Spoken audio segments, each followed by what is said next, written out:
Hey, Prime members, you can listen to Crime and Sports early and ad-free on Amazon Music. Download the app today. In the depths of an Atlanta forest, a clash between activists and authorities ends in tragedy. I'm Matthew Scher, and on my new podcast, We Came to the Forest, we expose the hidden truths behind a shootout that left one activist dead and countless lives forever changed. Binge all episodes of We Came to the Forest ad-free on Wondery Plus.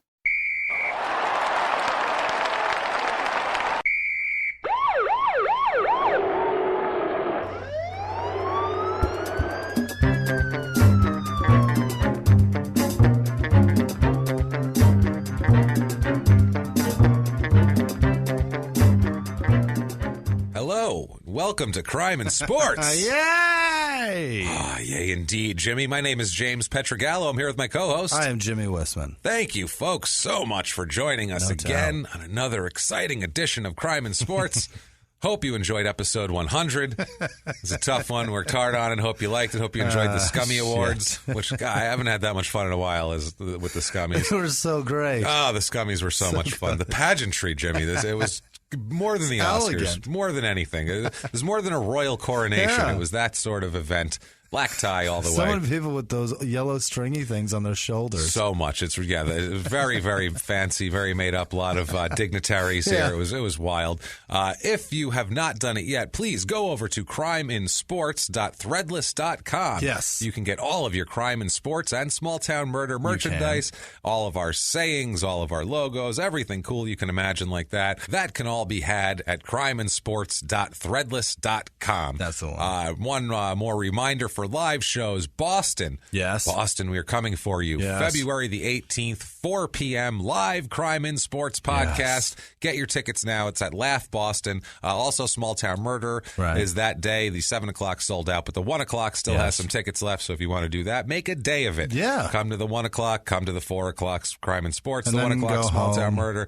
Then go home and be bored and be like, because 7 o'clock sold out. It's sold and out. Those tickets are at laughboston.com. That's right. And finally, thank you guys so much for your iTunes reviews this week. They were enormously huge. Ridiculous. We can't tell you how much we appreciate it, honestly. Like that keeps this train going. It really, that's the coal we get to shovel into the fire.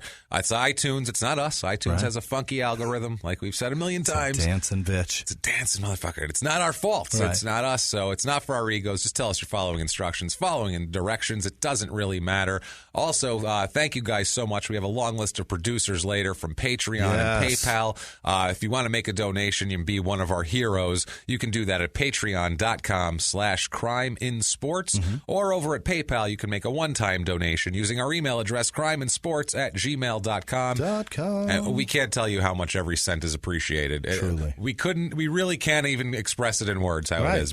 We're blown away by it. Thank you guys for everything. Really, we love you to death for it. Thank you. Yeah. Also here, quick thing, coming back this about 2 weeks now, it will be myself and my wife, Sarah Hunt, who's hilarious, our podcast, P.S. I Hate This Movie, where we rip apart romantic comedy movies and destroy them and make fun of them. And if you like to hear me rant and rave and act like a lunatic because something is driving me crazy, that's pretty much the whole show, mixed with Sarah's hilarious snarkiness herself. So it's good stuff. Listen to that.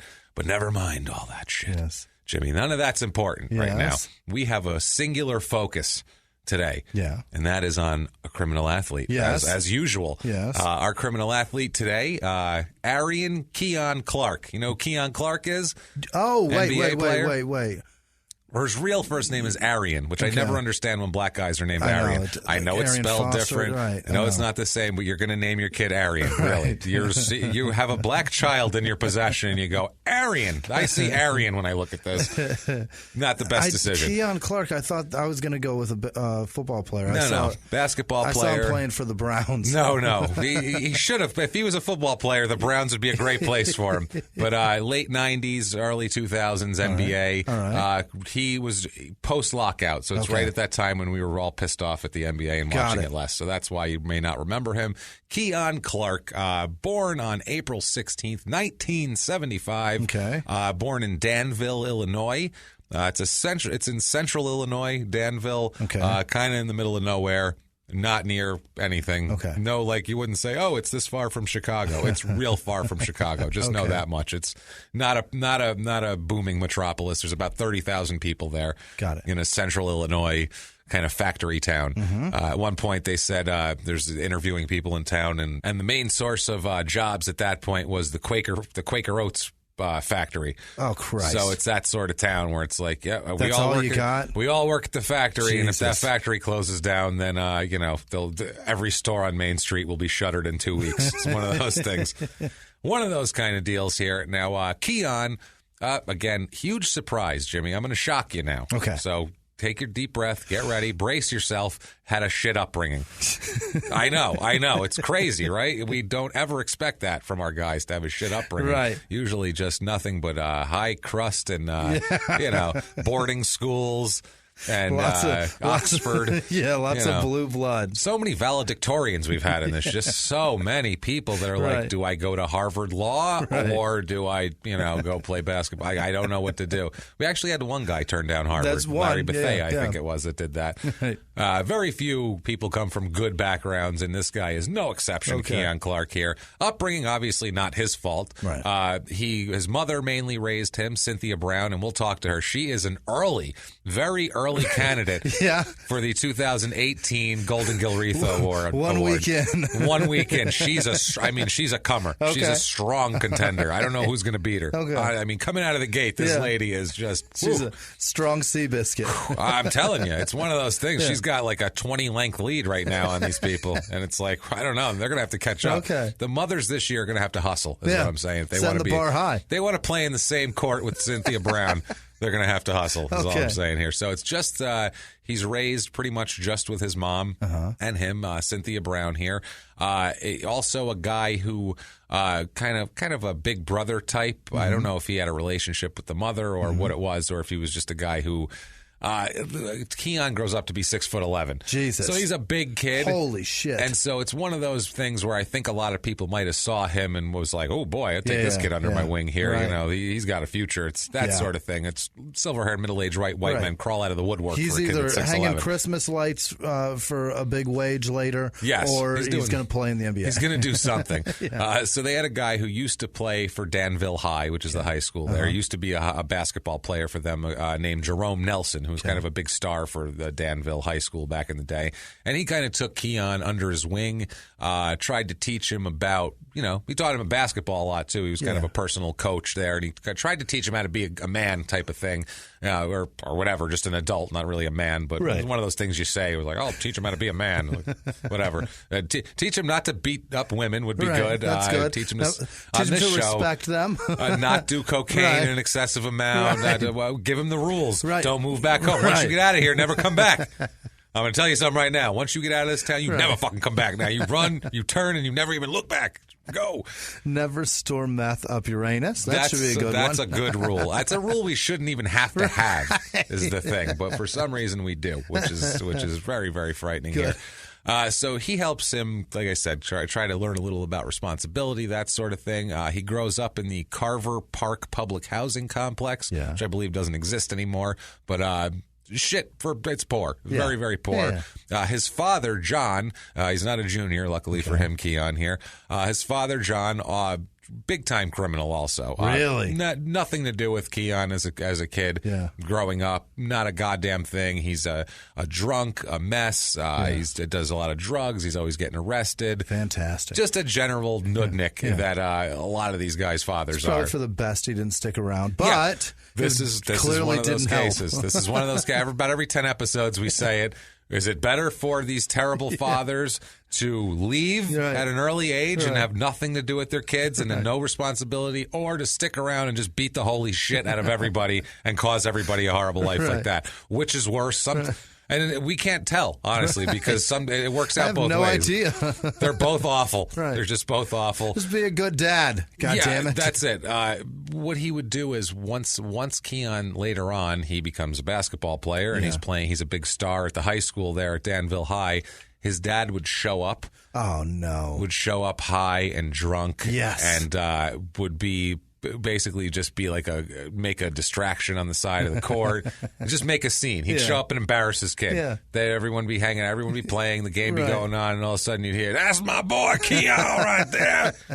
He's dunking." He's drunk it's Mama and shit, Stoudemire. hammered. It's Amari Stoudemire's mom. She's not even allowed in the fucking stadium anymore. That's kind of what it was. Because she's a fucking lunatic. And he would be super embarrassed by it. He's like, oh, boy. And his father's also 6'11", which doesn't help. Yeah. It's not like he can blend in. Yeah. He's this giant guy standing in the corner going, "That's my boy." No one's going, "Which one?" They're going, "The tall one?" Yeah, I assume. Yeah, that makes sense. Amari Stoudemire's mom was locked up with Bed Puddle that pissed in my bed, got a DUI, and she had to be in jail. She was locked up with Amari Stoudemire's mom. Amari Stoudemire's mom is known in prison. They know or in the jail system. She was in prison. Whatever. I didn't date somebody that gangster. Is my point. She wasn't hard. She just fucking got arrested for a DUI. So she was in jail with Amari Stoudemire's mom. She's known in jail as the lady that takes all her clothes off and just wanders around. My ex-girlfriend, Bed Puddle, saw Amari Stoudemire's mom's asshole because she bent over and she was picking something up, and then somebody shouted, "Mama Stoudemire, put on your underwear." And then Bed Puddle turned around and looked at the perfect time to see that. Lucky her. To see that pink star stare. Lucky her. What a nice night. As if being arrested wasn't bad enough. Now you're in there and you're like, oh. A large black woman with rainbow dreads, by the way. She stood out. She looked like a female George Clinton. It was ridiculous. I've seen her, yeah. I've seen her, man. And then she turns around to see the pink star. It's awesome. So fucking good. That's amazing, man. Now, his father also, in addition to being a menace, his father, obviously, because he's 6'11", a former ball player. Yeah. His father played at Danville Community College and was a pretty damn good shot blocker, from what I understand, because he's 6'11", and drunk and mean. So it's easier to block shots that way when you're drunk and mean and angry. There's a guy named Gene Gorley. Gene here is. He's like he was 20 something years he coached the Danville High School basketball team. Yeah. He's known as like one of the most admired people in town. Okay. He's like he's Gene Hackman in Hoosiers in an article they describe him as. Everybody in the town looks up to him. He's beyond reproach, the whole deal. That's his deal. Everybody loves him. He takes all the young guys under his wing and he doesn't diddle them, and he's a good guy. Yeah. Everybody calls him Coach in town. Everybody comes in, "Hey Coach." It's that's so small town basketball, you know what I mean? Like the people at fucking Walmart are like, "Hey Coach." Like, imagine in like a city, you walk into a place, they don't give a shit who you are. No one goes, "Oh, hey, fucking whatever you are. Hey, Judge." Like, no one knows you. It's you just walk in. He ends up getting like a dedication of the YMCA basketball court is named after him. Wow. The whole deal. He's very well known in town here. Gene remembers Gorley saw Keon Clark at the YMCA in about the 6th grade, he said. So that's when he first found him. He said, quote, "He was running around playing some basketball, sometimes just running. I got to know him his freshman year at Danville, and he'd grown so much that he was not real coordinated and was really weak. He was 6'5", 6'6", just a project." Okay. So a kid that age, 14 years old, grows to 6'6", lanky, uncoordinated. I mean, you got to wait for that to come together. If you've ever seen a puppy or a newborn deer try to walk. My Christ, seeing an uncoordinated tall man play basketball, it's fucking frustrating because you just want to jump in his body. Yeah, but you want to jump in his body and be like, "No, dummy, watch this. Do it like this. This is how it's done. I could do it if I had your fucking." Yeah, you suck. Jesus Christ, you're so lucky, you fuck. When they're 14, though, it's a different story because you're like, I don't have any idea. Like what you just have these big limbs everywhere. Right. It's not great. It's like Kevin Bacon in The Air Up There. He's like trying to teach that African nationals how to play. God, we've talked about The Air Up There so many times. It's such a great movie. It's so good. I've seen that 20 times. It's so terrible. I've watched it 100 But even times. the dunk that's like the game-deciding dunk at the end, it's the most uncoordinated, shitty dunk ever. Yeah, well, they had to get like a tall guy who wasn't a professional basketball player because they wanted an actor that's better than that, or the one with Denzel Washington and Ray Allen. But either have that or the basketball. No, that's a documentary. directed what by is that one called? Steve James. The Hoop Dream's totally different. That's documentary. It's something with Ray Allen is named something like that, though. Yeah. Isn't it Dreams or some shit? I don't remember what it was, but it's his dad's Denzel Washington, and his dad's like Keon Clark's dad, basically, and he's coming in, and he's Keon Clark is Ray Allen. And Ray Allen, the basketball scenes look phenomenal. Fuck Ray Allen is a top-notch, great. Probably future Hall of Fame basketball player, but he can act like dog shit. He acts as well as Denzel Washington plays basketball. It's fucking terrible. There's the line you got to cross and decide which do you want. Do you want the basketball scenes looking great, or do you want acting? Or do you want acting? Also, see Blue Chips. Also. We want a guy that's like Penny Hardaway. Right. Tell you what, don't get Penny Hardaway because he can't act for shit. Also, don't get Shaquille O'Neal. No, the white guy wasn't a ball player. They were like, just get a tall guy who can act. If you want the dialogue to matter, then don't get Shaq. Don't get Shaq. Also, see Eddie with Whoopi Goldberg. Again, fucking horrible. Stop casting athletes to act. Stop casting John Sally. Don't cast. He's in a lot too. John Sally pops up all over the place, man. First couple of years of high school, freshman, sophomore year, Clark was shit in school. Yeah. He was terrible in school, so he was like on and off the team due to academics, kind of, and they didn't really depend on him for anything at all. Gorley said, quote, I don't think he ever took school seriously at Danville. So that makes sense here. But he keeps growing, and he keeps getting more coordinated. His junior year, he was 6'8" and growing still. Jesus. And getting more coordinated, figuring that out. Yeah. Keon himself says that he wasn't interested in school at all, and he was more interested in just kind of he wanted to be the class clown. And he says, quote, I was the class clown. I made people smile, just maybe not the powers that be, which is pretty much. That's the class clown. That would sum up his entire life. I love it. Yeah. Some people are going to laugh at him, like us and hundreds of thousands of listeners and all that sort of thing. Yeah. People who are actually responsible for fuck-ups that he makes, probably not laughing quite as hard at it. Gorley says, quote, his work ethic and accountability were not where I wanted it to be all the time. I'm old school that way. Gotcha. So anyway, though, but he kept growing. By his senior year, he's 6'11". Wow. So Gorley is like, I have to figure out a way to use this guy. He's old school or not, he's 6'11". There's not a lot of these guys walking around. Let's figure this shit out. You know what I mean? I am a silver-haired, middle-aged white man after all. I want to make sure he grows up to be a good person and he has correct morals and all that, but I also need a guy to block shots in the paint. So, hey, that's silver, baby. That's the way it is. So he's kicked out of practice a bunch of times for being a general dickhead. Yeah. He got caught in high school stealing a knee brace from a drugstore. Okay. A knee brace. He's 6'11". They're going to sting. They're going to see you, yeah. Number one. Yeah. You are not the best guy to steal. They can see your head above the aisles walking. They're like, that guy, just watch him going. He dipped down right around the knee braces, and now he's walking again. Not to mention, tell your coach you need a fucking knee brace. Right. Something tells me Gurley would get you a goddamn knee brace. Somebody would get you a fucking knee brace. Don't steal knee braces, dummy. But maybe he thought he didn't want to be a burden or whatever. Right. The crazy part about it is they didn't catch him in the store the way you would think. They caught him because the show. Guess. Well, go ahead. I'm going to assume as he was walking out, it was on him, and it wasn't when he came in. Not quite as dumb as that, but the shows are on local television. Okay. The show, the games are on local television. Okay. The proprietor of the store was watching Keon Clark wearing the knee brace on television going, that's from my store, but I didn't sell that to him. Again, that's how small of a town it is. If a man has a knee brace on, you know he must have stolen it from you because there's nowhere else to get a fucking knee brace in town. I'm the knee brace guy. If he's got a knee brace, it comes through me. That's kind of a shitty. I'm calling racism. I'm saying he did it because the kid was black. Because who's to say somebody didn't buy it from you, asshole, and give it to that kid? Well, he probably knows how many extra large knee braces he sold this week. He was like, I haven't sold any quadruple X knee braces yet. There is one. How did that work?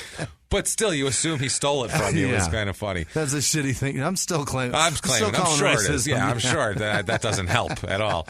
But yeah, the coach Gurley was very frustrated by him because he's like, you're 6'11". Right or not, you know what I mean? Whether or not he's right that he stole it from him, it's still racism. That's the thing. Yeah, he immediately said, he must have stole that from me. Rather than maybe they were in another town and he bought it. Or, maybe he had it already or whatever the case may be. Must have stole that from me. How shitty is their television programming that they're watching high school basketball? That's the other thing. That's fucking terrible. And I figure he took inventory and noticed one gone that he didn't sell. Right. But he then remembered his knee brace inventory while he's watching a high school basketball game on television. That life sucks. Yeah. His life is shit. Fuck that guy and his life. God damn it. Now I'm going to just keep track of my inventory and watch TV for perpetrators. Oh, my God, man. So Gurley here says that he says, quote, I finally told Keon, you have the ability to be a starter and play on this team. Play all the time. This is the way it's going to be. Next game, I'm going to let you start, but if you have an attitude or you're not working hard, I'm going to take you out and sit you right next to me for 3 minutes. And I'll put you back in, but if you don't show me you want to play, I'll take you out a second time and you ain't going back in. So I like the hard line that he's taken with him, and he's like, I'll sit you right next to me. For 3 minutes. I don't want to lose this game. I'll put you back out there in an important spot. Now, last 2 minutes of the game, you're going to go out and block shots. You fuck up again. Now you're coming off. Then you're done. You're done for the last 10 seconds of the game. I will take you right out. I'll put in the kid with the learning disability, and we'll get on the news and all over this fucking country. I'll be a hero. I hate when they do that. I'll be a hero, goddammit. It fucking makes me insane. You're going to put in the kid that has whatever disability to get on the news. That's why you're doing it. Because if you're a good person, if you've got a big heart, make that fucking kid a starter, asshole. I was going to say, that too. Yeah.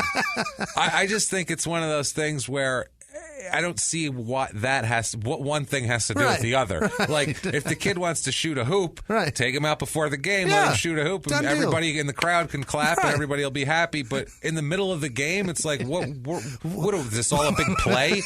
Is this a play? Are we in a play? I get that it's a nice thing, and the kid feels great, and everyone's going to think we're assholes for saying this. We still want to win the fucking game. Like, this isn't part of the game. Words have meanings. We're in a game, which is a competition. In there's no gray area for it unless we want to put a kid with a disability in to score a point to feel good and get on the news, and then we go back to the game. It doesn't make sense. Let him come out at halftime and do whatever he wants. Do whatever he wants. Have a shooter. You got 15 minutes, kid. Bring the other kids on the floor to play with him at halftime even. He doesn't want to be out there on his own. He wants to let them all go, hey, all right, that's great. Then once the buzzer comes for the third quarter, you go, all right, now shimmy your ass off the court. Go sit the fuck down. Yeah, somebody wheel him away. Somebody wheel his ass off, all right? Let's go. Fuck. Kid with palsy in the fucking last 2 minutes. Are you shitting me, coach? Come on. It's a 3-point game. I get it. The kid with palsy has never had a good moment. You want him to feel good. I understand that. But it has nothing to do with these kids or any of this stuff. It's just, okay, now we've alienated everybody. Terrific. I don't even care. All right. Fuck 'em. Right. Fuck them. All right, go on. Fuck palsy kids. How's that? Yeah, that's right. I said it.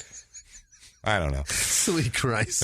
I don't mean that. But, I just hate those stories on the news. No, I know. They make me insane. And the kids never look excited about it. No, it's just like the other kids are always like, look, can we get through this so we can finish the game?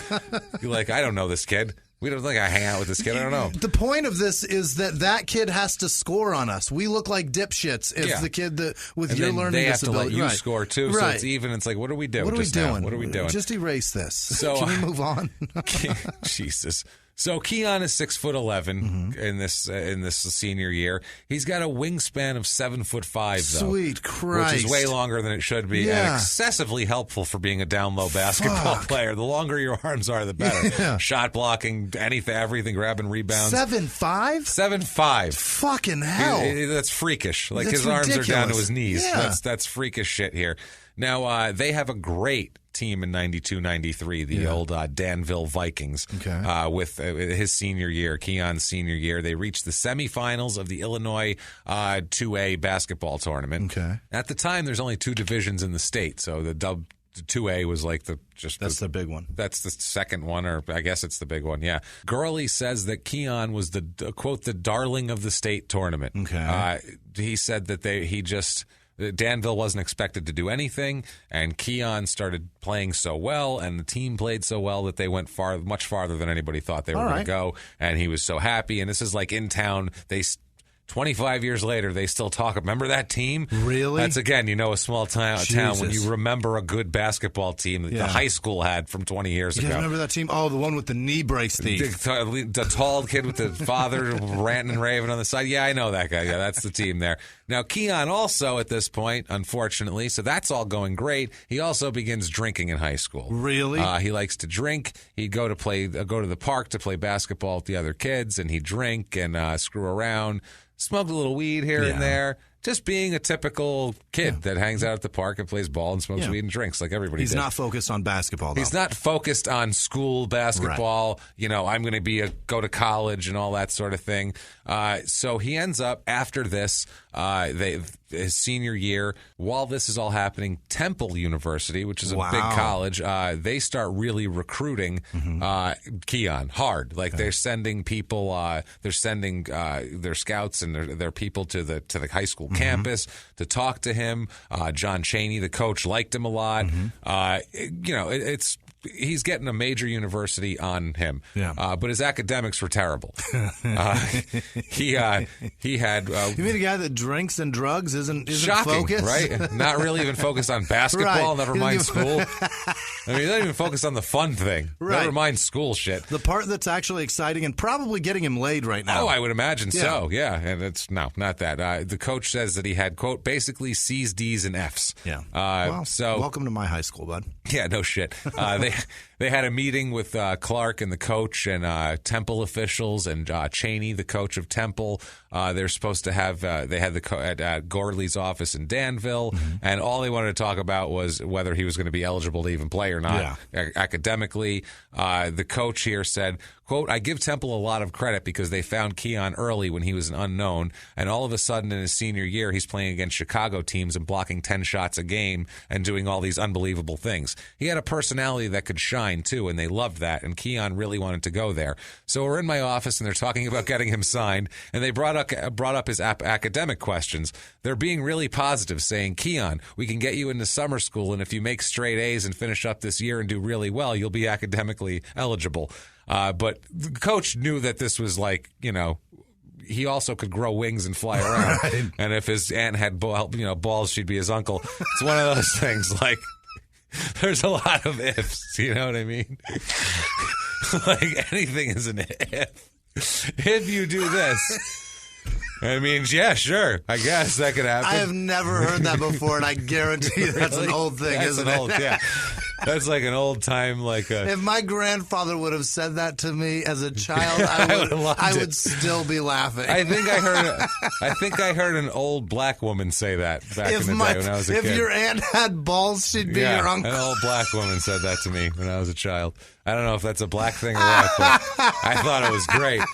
I I heard that when I was 7 and took a mental note of that. I'm like, okay, I like that.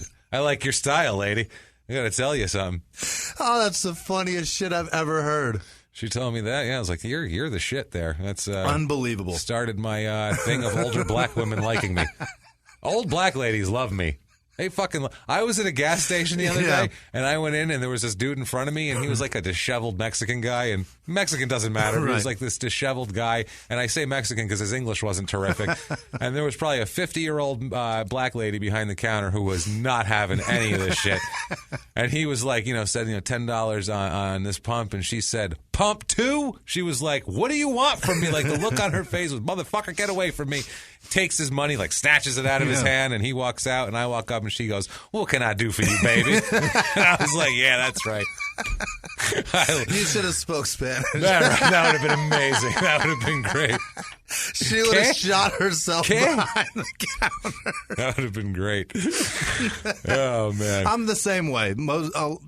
Black women seem to really dig me. I love black women. And it's my favorite thing in the world. Yeah. Because they say shit like, if you had that balls, she'd be your uncle. So that's fucking awesome. I love it. Great people here. Okay, go on. So Gurley said, quote, I'm saying, Coach, that's true. That could happen. But given Keon's grades, what happens if he doesn't make all A's this summer? Which is a good question. Yeah.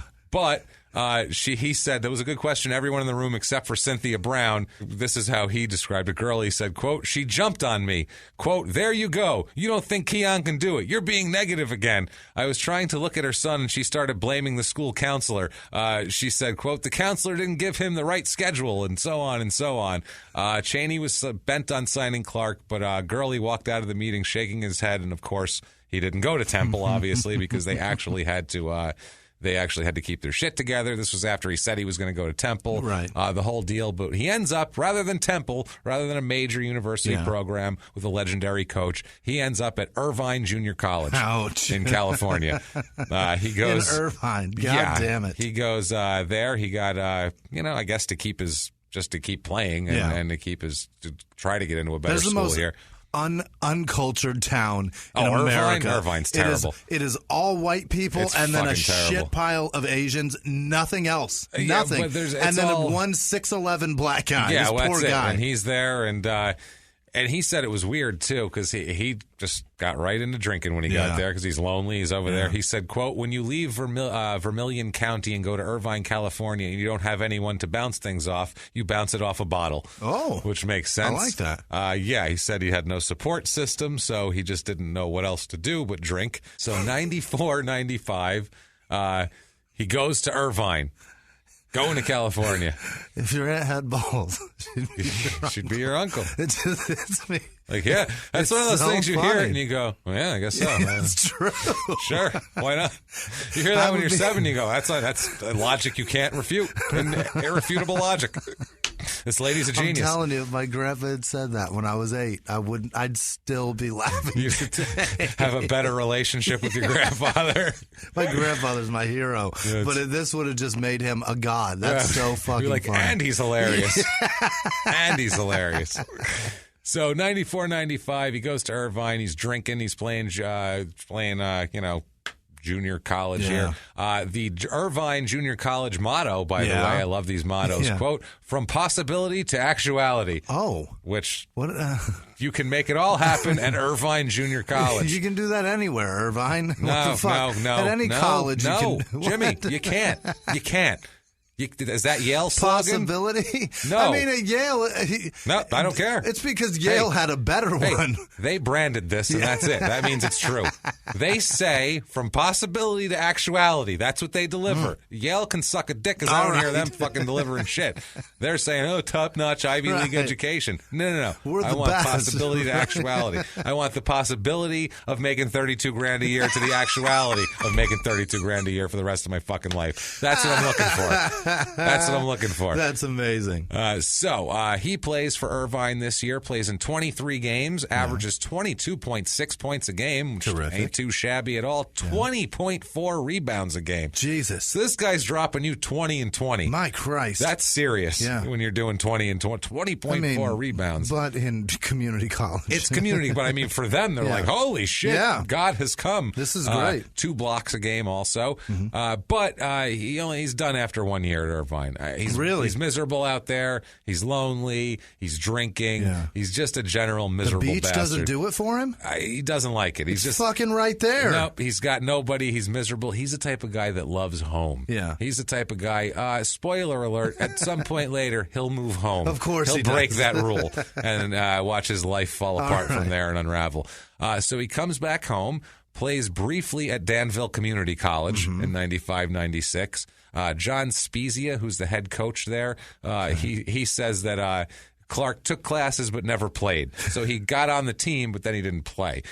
He says he likes to do a lot of things, sing, tell jokes. He's a nice, fun-loving kid, but sometimes he can be in his own world. He sings and tells jokes, but he doesn't play basketball. He doesn't really play basketball. He's just in his own world. Yeah. So from there, he needs to find a place to go play some ball. So where does he go? He goes to Dixie State. Oh, boy. So you're going to go from Illinois all the way out to California, back to Illinois, and then end up at Dixie State, which is actually in St. George, Utah. Jesus, it's not in Georgia. It's not in Dixie at all. You thought automatically this is in rural Georgia, right? I thought South Carolina. Something like that. But no, he's in fucking St. George, Utah. So lily white, and I was going to say, no better place for a guy to blend in who's a 6'11" black guy than a small town in Utah, where everyone is 6'11" and black. So This is going to work out just swimmingly, right? This is splendid here. The Mormons. Oh, they must be panicked when he gets off the plane. What the hell is that? What is going on, man? So their coach here, David Rose, who's actually an ex-college ball player of some note from the 80s, played on the 84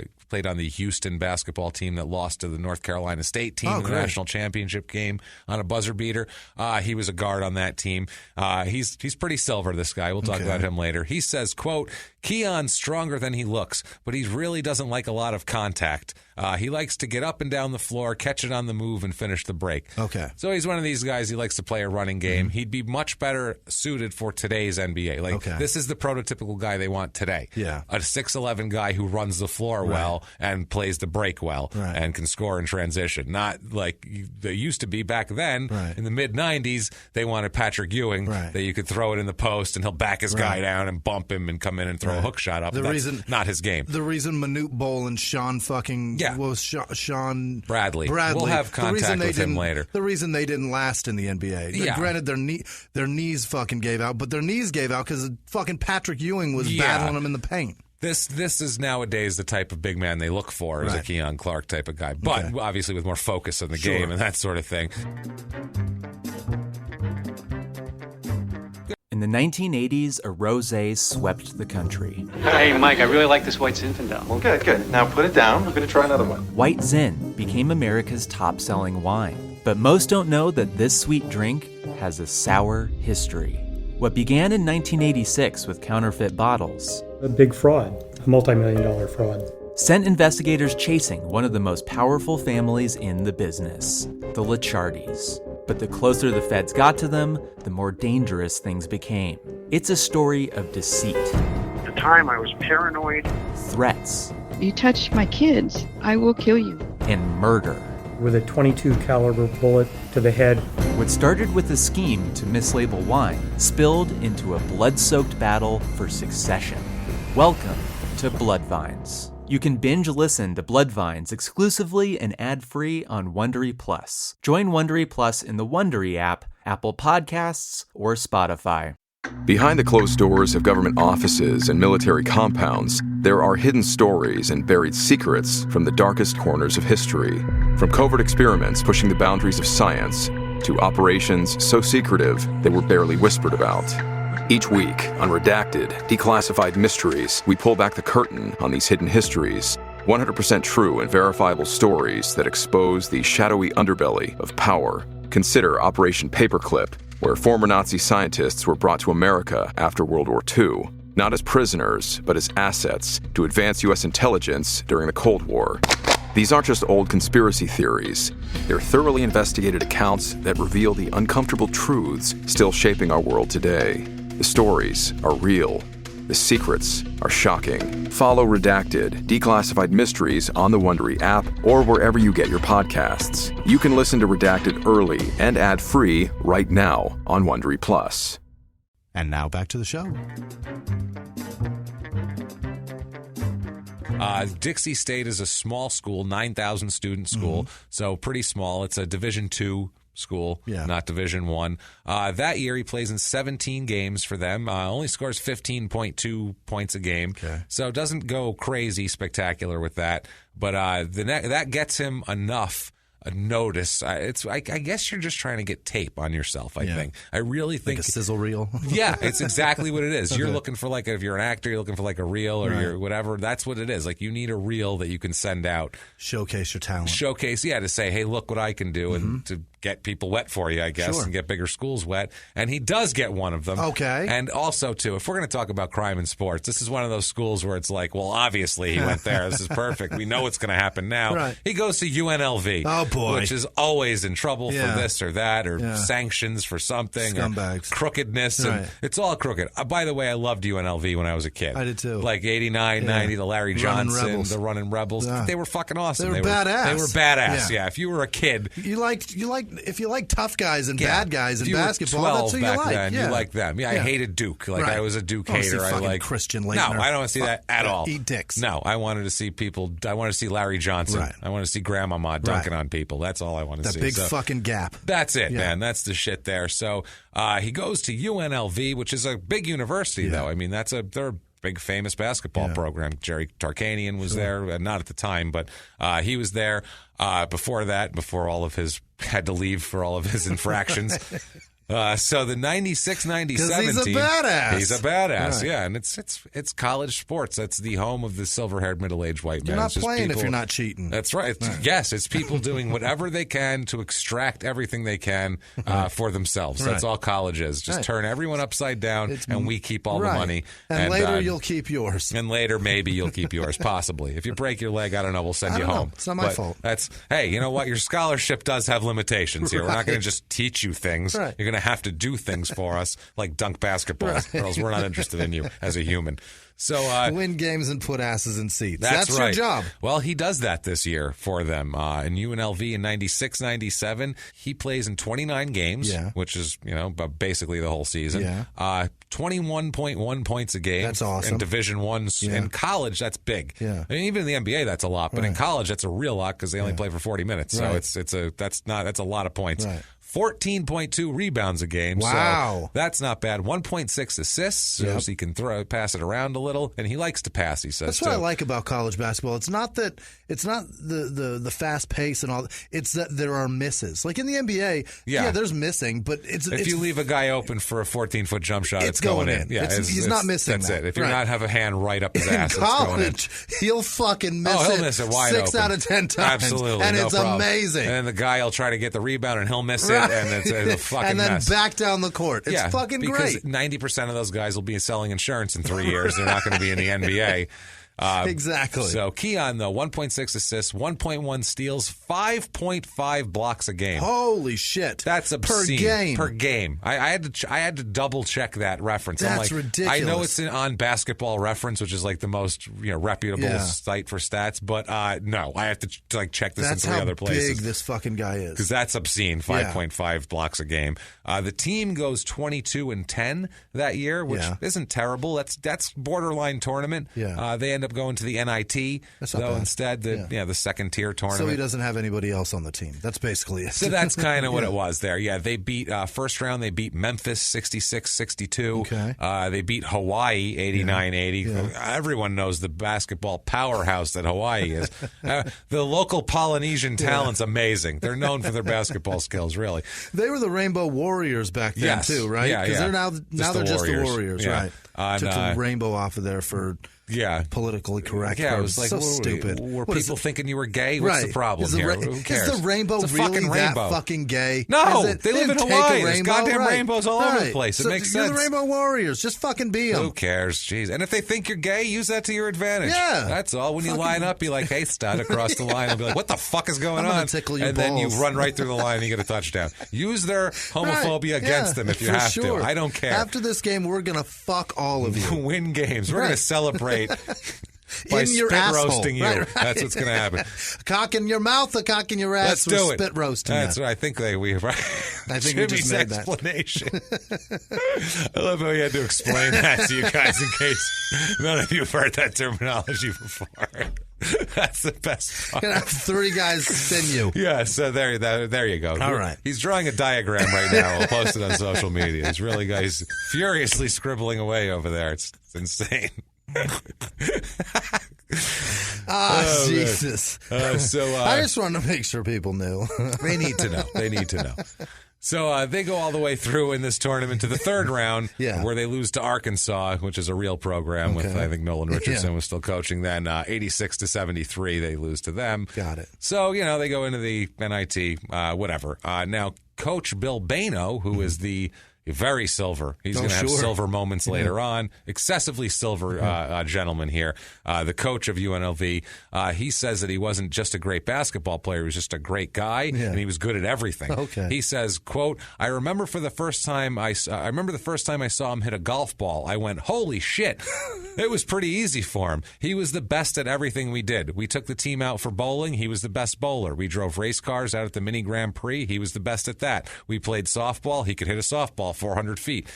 It's true. Athletically, this guy is amazing. He's 6'10", highly coordinated. At this point, he is skilled. Like he's a skilled like I said, the NBA would love him right now. Yeah. He's a skilled guy that can run, he can pass, he's good with his hands. For a guy who's 6'11", he's got amazing athletic ability. He's got a 40-inch vertical jump. Wow. That's 6'11", with a 7'5" wingspan. Like, you don't need that. That's unfair. That's how you get 5.5 blocks a game. Sweet because Christ. You can get 4 feet above the rim and just take everything out of the sky. You can put your face in the net. It's easy. Like, it's ridiculous. over the rim, I mean. You can dunk your neck over the rim. And hang yourself. Unbelievable. Maybe that's what he should have done. He wouldn't have this fucking episode. So, but that would have been bad for everybody out there because we're having a good time. So, also, too, all the teammates thought he was funny because he did I guess a perfect Coach Bill Bano impression while he was there. So he was the guy who could really do a good impersonation. He's that guy. Crack the team up. Oh, boy. 97-98, UNLV again. There's a player on the team named Greedy Daniels, by the way, which might be the greatest point guard name in the history of the sport. He's listed on Basketball Reference as Greedy Daniels. Wow. Which, like I said, might be the best point guard name ever. Because that's like I picture that like a real defensive wizard. Yeah. You know what I mean? He's greedy. He's so greedy. He's stealing them balls from you. Take that ball from you. He's greedy. He needs the ball. He's greedy. He's stealing it from that. So that's what I picture. But he only plays 10 games this year. Okay. He has some problems. Let's see here. One of the main problems here is he goes to Florida for spring break in his junior year. Okay, he goes with teammate Kevin Simmons, and Kevin Simmons tells Clark that he's got a way for the two of them to get to Florida for free for spring break. Okay, Clark said, "Sure, let's do it." He wanted to have a good time. It involves a lot of cocaine. Well, what it involves is, we'll put it this way. He says, quote, "We got picked up in a limo and we got wined and dined. And then it was like, oh, boy, we're in trouble. You know why they're in trouble? Because you know who's sending them to Florida, giving them whining and dining in limo? A fucking agent, of course. Jesus. Of course, an agent. A scumbag, piece of shit, silver-haired, middle-aged agent comes in here, and they're kids, and I get it. Yeah. They're going to go, free yeah, trip? right. Hell But yeah. you got to know that you're going to get in trouble. Because Clark said he didn't know it was from the... Who gets in a limo with all this shit and he doesn't just go, who is buying this for us? Who's paying for this? Because guess what? I can't do it. Yeah, I don't have... Are they expecting me to pony up? Are they going to come to me afterwards and go, that'll be $300? Because I don't have the money for that. You know? That's what I would be worried about. Do we pay at the end? Is Kevin Hart when Mekhi Phifer invited him to Disneyland with his daughter? I don't know this reference at all. So Mekhi Phifer rented out Disneyland for his daughter. This isn't real life. Yeah. I thought you meant in a movie. No. And Kevin Hart showed up and he was like... I know exactly what you're talking about now. I honestly thought it was in a movie. I'm checking into savings. I can't pay for this. Yeah, I don't know. Where's everybody else at? No, they closed it for us. I can't pay for this. I can't do this. That's the behavior you should be doing. That's how I feel. Wait, why do I have champagne? Why do I have food here? Yeah, what's happening? What's a this limo? Listen, I can't pay for this shit. I can't afford a plane ticket. Before I get in that limo, I want everybody here to know I'm not paying for that because I can't. That's what I'm saying, man. So it's, he said once he realized it, then he said, oh boy, we're in trouble once he realized it was an agent. I don't think so. He said he called his mother, Cynthia Brown. I have a feeling he did. He probably did. He called her. She's gonna tell him how to get out of it. Yeah. She said that she called Bill Bano, the coach there, and said that Clark and Simmons, and said Bano said that they need to turn themselves into the NCAA because this was after they had been so fucked UNLV for years and they had been banned from tournaments and everything else. And he's like, oh, we're finally allowed to do things and be on TV and shit. We can't. He's got to go now and turn himself in, and he can't be known to say, yeah, we'll cover it up because then he's in trouble too. So he's just like, yeah, turn yourself in. Clark says, quote, I was like, oh no, we can't do that. We're UNLV. Ever since Jerry Tarkanian was here, the school has had a tarnished reputation with the NCAA. We're not going to get a break, he says. So, yeah, that's what they said. So he's telling his mom the whole deal. But eventually he ends up going to the NCAA, and they end up suspending him pretty good. They bang him pretty good. They give him an 11-game suspension for that, which is actually not that terrible. Did he at least stay in Florida and enjoy the vacation? Yeah, no, he went on a vacation. He had a good time. Then afterwards was like, oh, I guess this was bad. I don't think so. What the fuck? He didn't... And he said about it, for the 11-game suspension, he said, quote, 11 games, that was a lot worse than I thought it would be. Which, no, he said, Coach Bano and I were thinking 3 or 4 games. 11 games, that was tough. Okay. Bullshit. His buddy Simmons there got 14 games out. Yeah, that sounds more like it. You went down to Florida and accepted this shit. How could you you do that, knowing what UNLV's been through? Now, in between that, when he comes back and what's about to happen, he plays in 10 games and scores 14.8 points a game, 3 rebounds, 1.9 assists. That's his stats. Yeah. Not too bad, but nothing like last year. But it doesn't matter because he's distracted. On February 10th, 1998, he's test positive for marijuana, which you're not allowed to do. Of course. Get it? You want to smoke some weed? That's fine. Right. Not allowed to do it in that situation, idiot. So he tests positive, which then they go to suspend him again for this.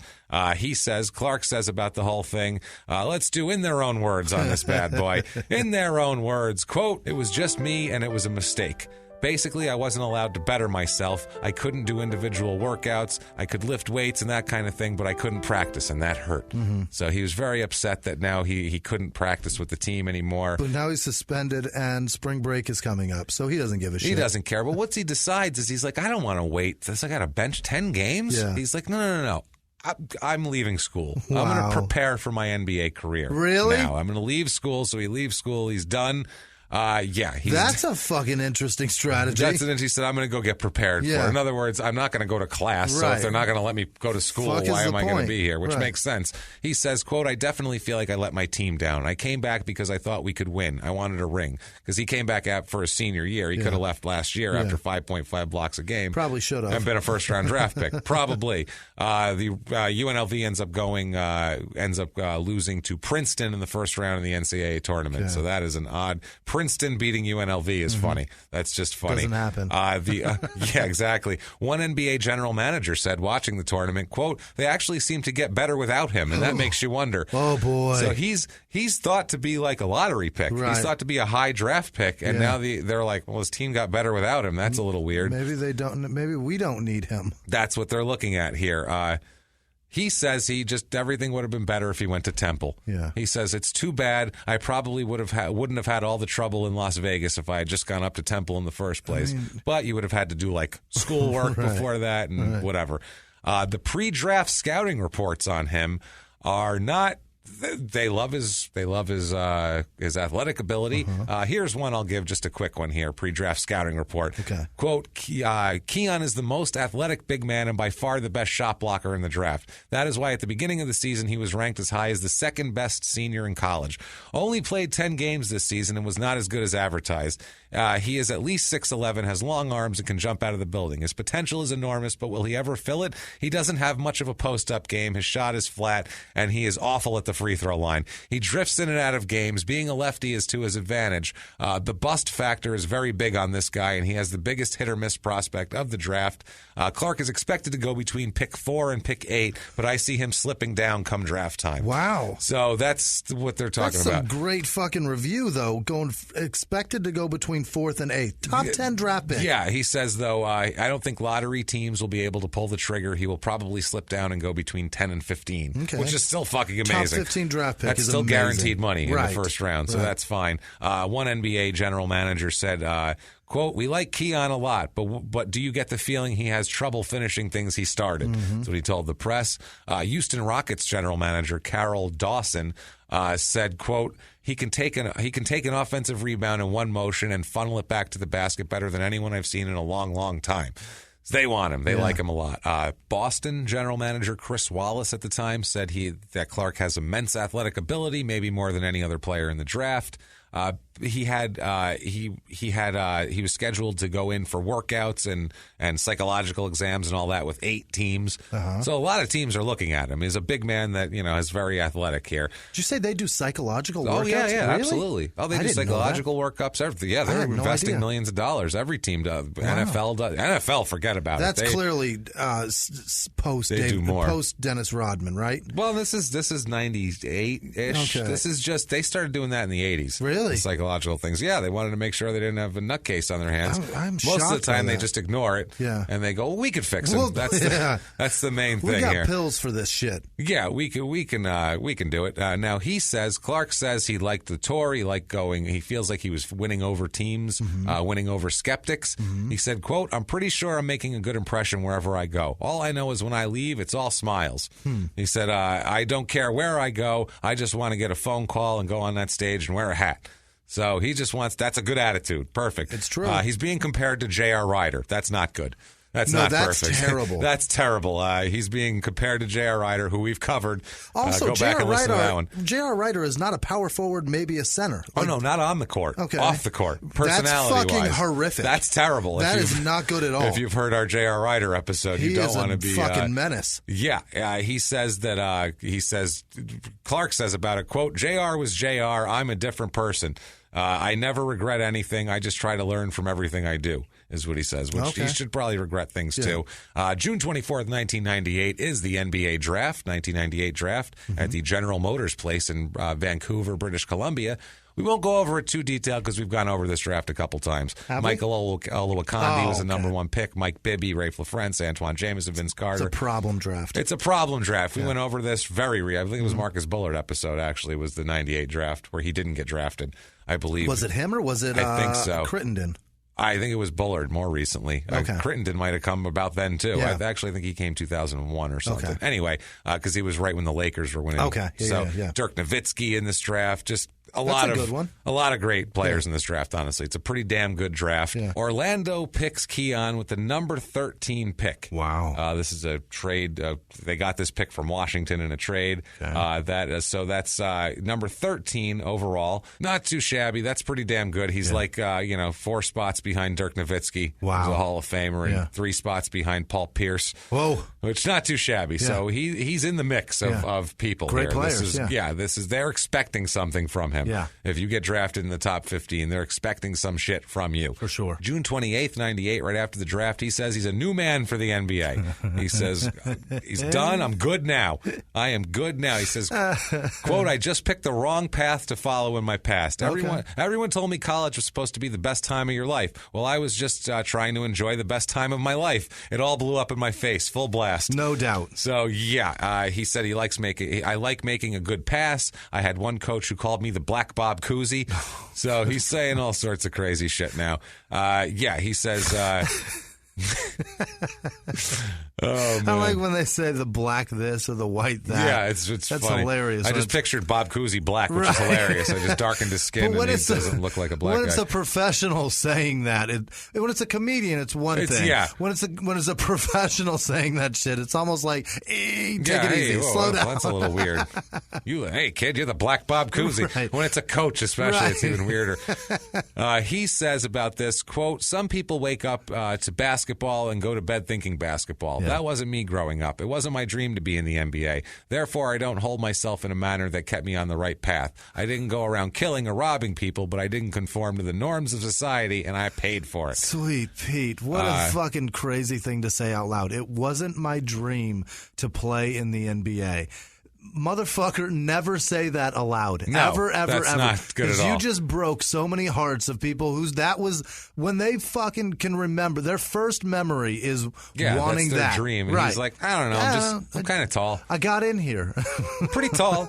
So, figured it'd be good. They just said stand down there. And so lucky Orlando, they're getting a new man here. 12-year-old me would punch him straight in the dick because it's eye level. Fuck that guy. Yeah, no shit. So, Orlando's lucky. Getting a new man, getting dick punched, everything else here. Now, August 17th, 1998. This is 2 months after he's drafted. Yeah. He's a new man, remember? He's good now. Yes. Straight and narrow. Not the old path. No, God, no. He was on a bad path. That's all it was. It's bad. It happens. Good now, though. We all realize this. Okay. August 17th, 1998. He is charged with choking and punching Cheryl Huffman, who's his girlfriend at the time, in a domestic case. So there we go.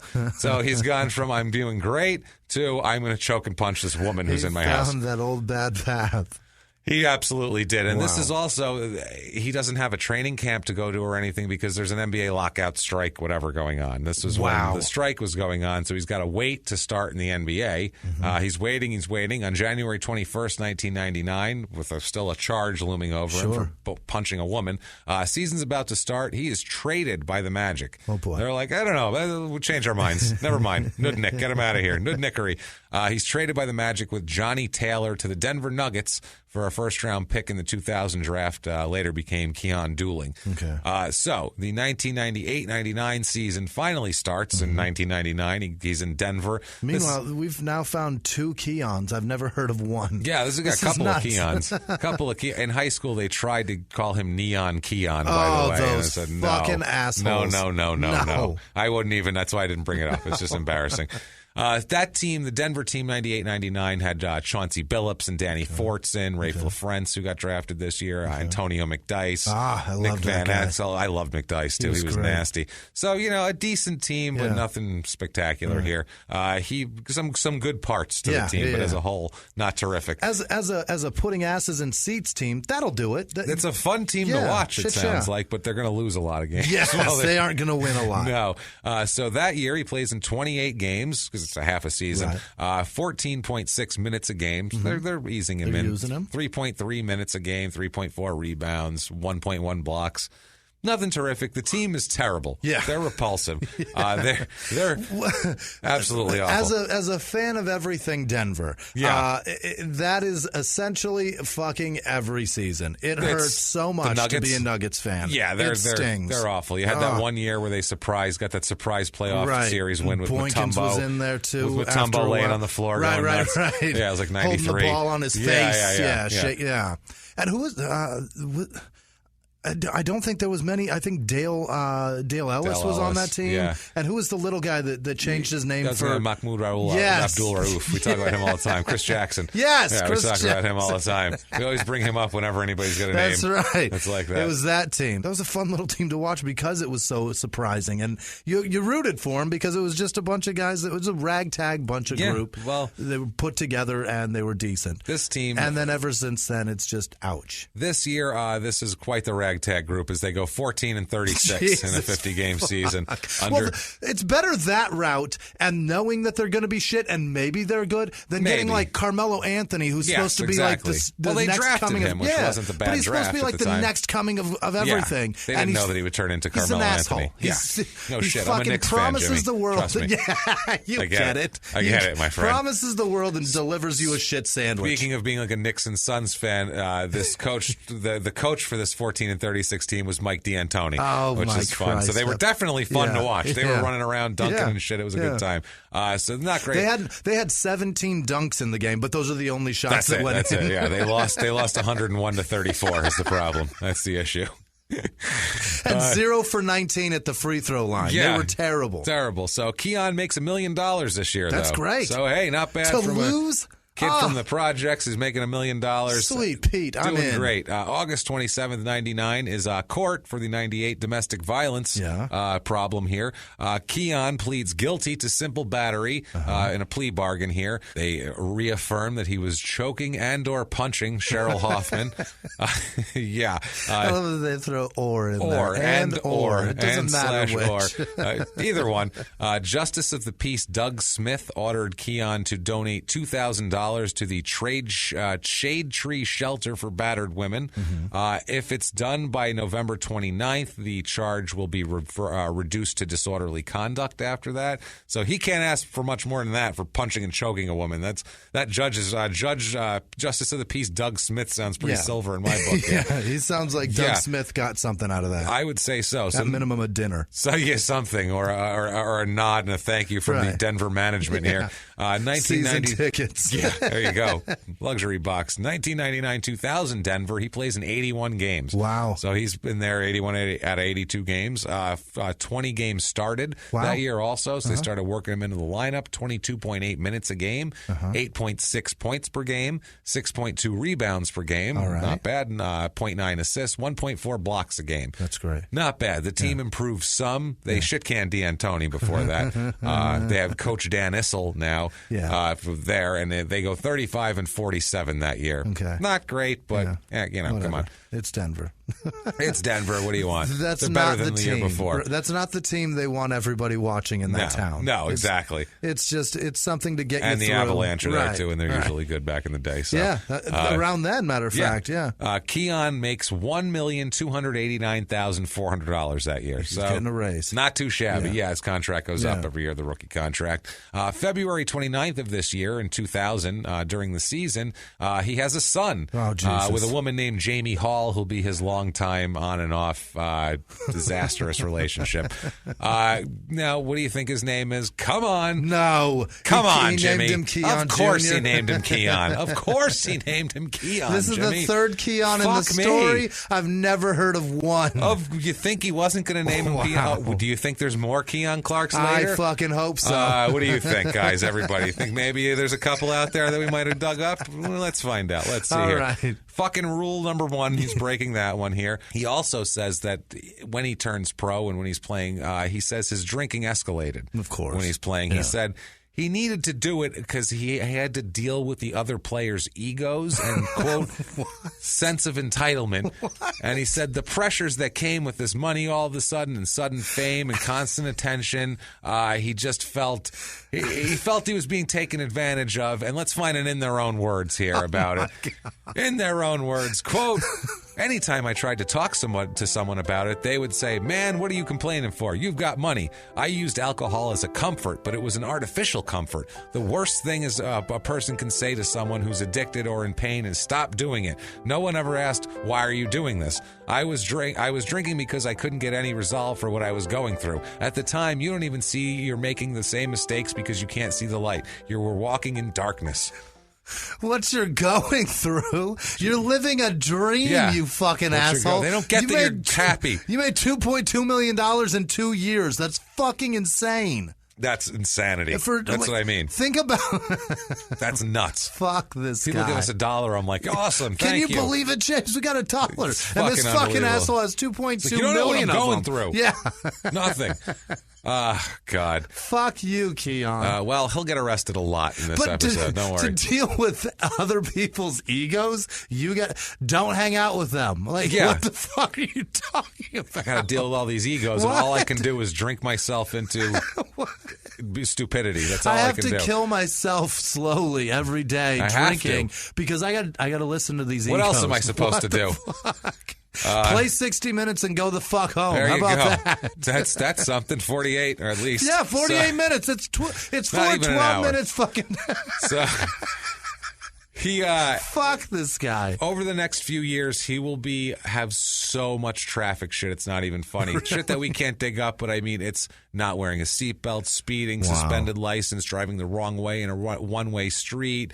Always having a firearm when this is going on. Also, sounds like somebody else's ego is out of control. DUIs. Yeah. I mean, he's got. Anytime you get this guy in a car, it's not going to go well. It's going to be terrible. I don't know if it's because he can't fit in it, so he can't drive well, or what. I don't get it. 2001 season starts with Denver. Totally ends up with Denver. He plays in 35 games, averages 6.5 points a game. So they're not using him very much. And there's a reason for that because they don't fucking want him. Yeah. On January 12th, 2001, he's traded by the Nuggets with Tracy Murray I remember him too, to the Raptors, to Toronto. You're going to Toronto. Okay. Like, what that's the how fuck? Tracy Murray wound going up to Canada? there. That's how he ended up. Yeah, that's how he ended up in Toronto. I liked that guy. And for a pick and, a bunch for of nothing. This is a big garbage exchange. You need 3 guys, we need 2, and let's change them, and it's garbage. Toronto that year, he plays 46 games with Toronto for the rest of the season. This is the team. They had Muggsy Bogues, Vince Carter, Chris Childs. Got to remember him from the Knicks. Antonio Davis, Mark looking Jackson. Man, Chris Childs. He is. I think. Wait, is he the super light-skinned black guy? I don't think he's super light. Oh, I'm thinking of Christie. Yeah, you're thinking of Doug Christie. That guy is a bizarre-looking man. Del Curry's on this team. Oh, Steph Curry's father. Curry's dad. Eric Montross and his big square cop head. Sweet Pete. And Charles Oakley. I love Charles Oakley. Oh, was that the end of his career? We'll talk about him at some point. Of course. Kevin Willis is on that team. Oh, another guy. Mo Pete's on that team. Morris Peterson. There is a basketball card of Kevin Willis dunking. and in the dunk, like I have the card, I think I still have it. In the dunk, you can see his cock on the side of his thigh. That's impressive. And it's fucking enormous. If you're dunking and people can see your giant cock, that's the greatest poster ever. Because the shorts are just flowing. The air is pressing against the outline. He's like not wearing drawers or just like wearing super loose boxers. His dick is in full fucking display, and it is unbelievable. That's amazing. Good for him. Good for you. So February 2001, Jamie Hall, his baby mama here, files a petition to establish a parent and child relationship on behalf of Keon, saying that he's the natural father and he would whatever. March 23rd, 2001, Keon gets a Toronto Raptors franchise record for most blocks in one game. He gets 12 blocks against the Hawks, which is a shitload of blocks. You were just swatting everything away. The team that year finishes 47-35. I think I remember that highlight on ESPN where they were like doing the count of it. You know what I mean? I think I remember that. Right. Just swatting shit away. Total for season for him, 81 games. He plays 21.2 minutes a game, 7.9 points, 5.4 rebounds, and 1.9 blocks. Okay.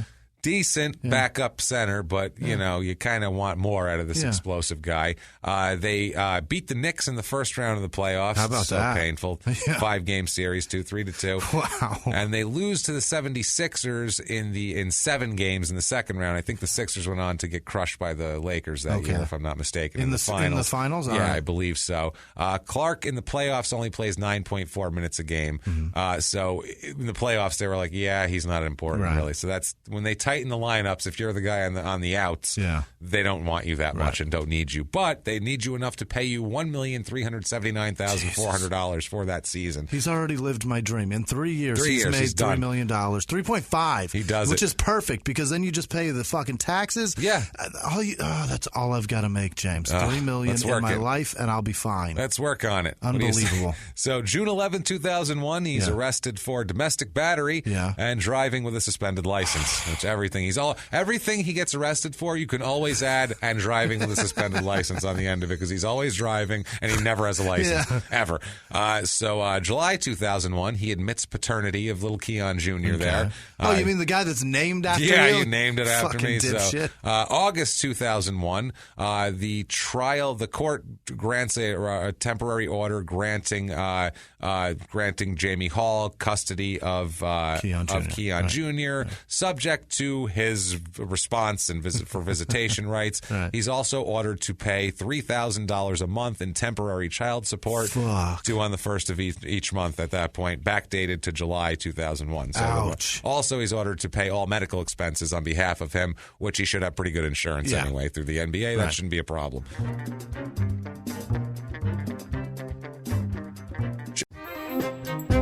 Everyone out there should listen to Small Town Murder. You really should, mainly because you never know who's next door. And that's the point of this show, really. You never know who is next door. You never know what's going to happen on Small Town Murder. That's what makes it so wonderful. The only thing you do know is that people are going to die, and we're probably going to make jokes about it. That's it. That's all we can promise you. We dig into these towns. We see what makes them tick, from local legends to scandals they may have had. And, of course, the biggest scandals of all, horrible murders that take place there. And we put what I feel is a completely appropriate comedic spin on the whole thing. And you know you need a laugh right now. So get in there, listen to Small Town Murder. Follow Small Town Murder on the Wondery app or wherever you get your podcasts. You can listen to Small Town Murder early and ad-free right now on Wondery Plus. He was hip-hop's biggest mogul, the man who redefined fame, fortune, and the music industry. The first male rapper to be honored on the Hollywood Walk of Fame, Sean Diddy Combs.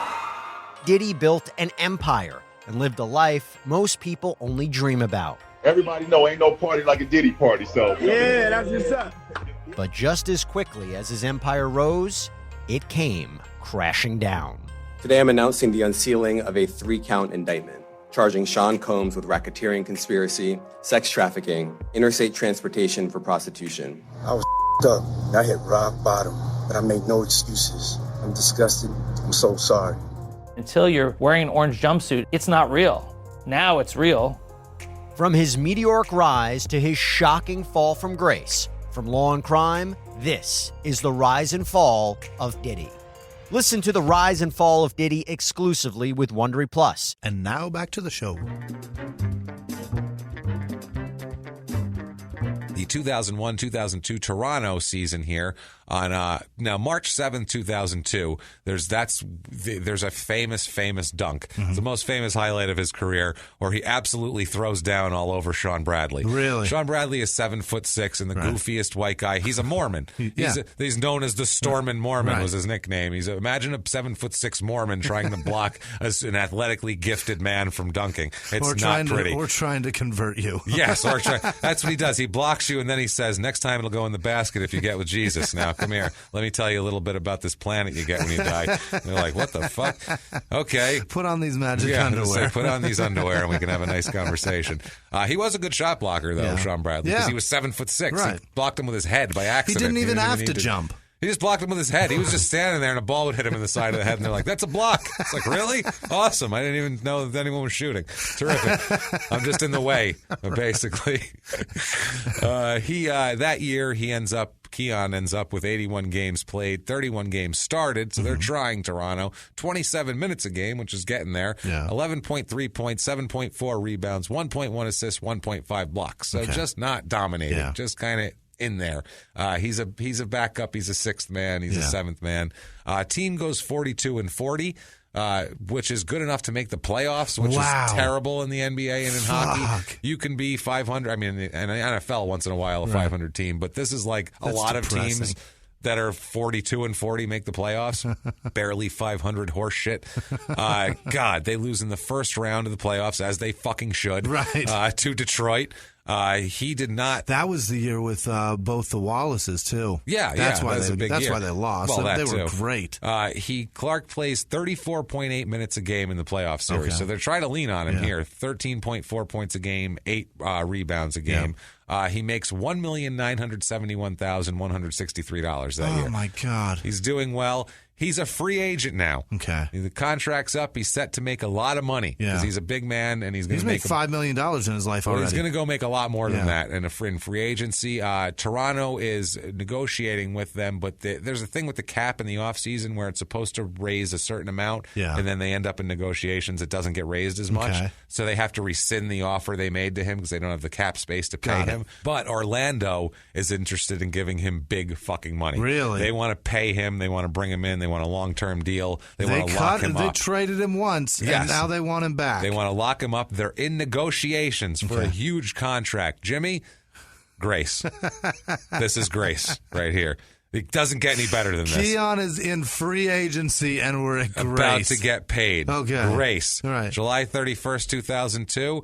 Keon is cited for marijuana possession and must appear in court the next month. Oh, no. He had about a gram of marijuana in his car when he was pulled over for driving like an idiot and not having a goddamn license. He wasn't arrested, but he is ticketed and released. The Magic say, never mind that negotiation. Wow. You're an idiot. You can't even keep it together while we try to give you millions of dollars and negotiate.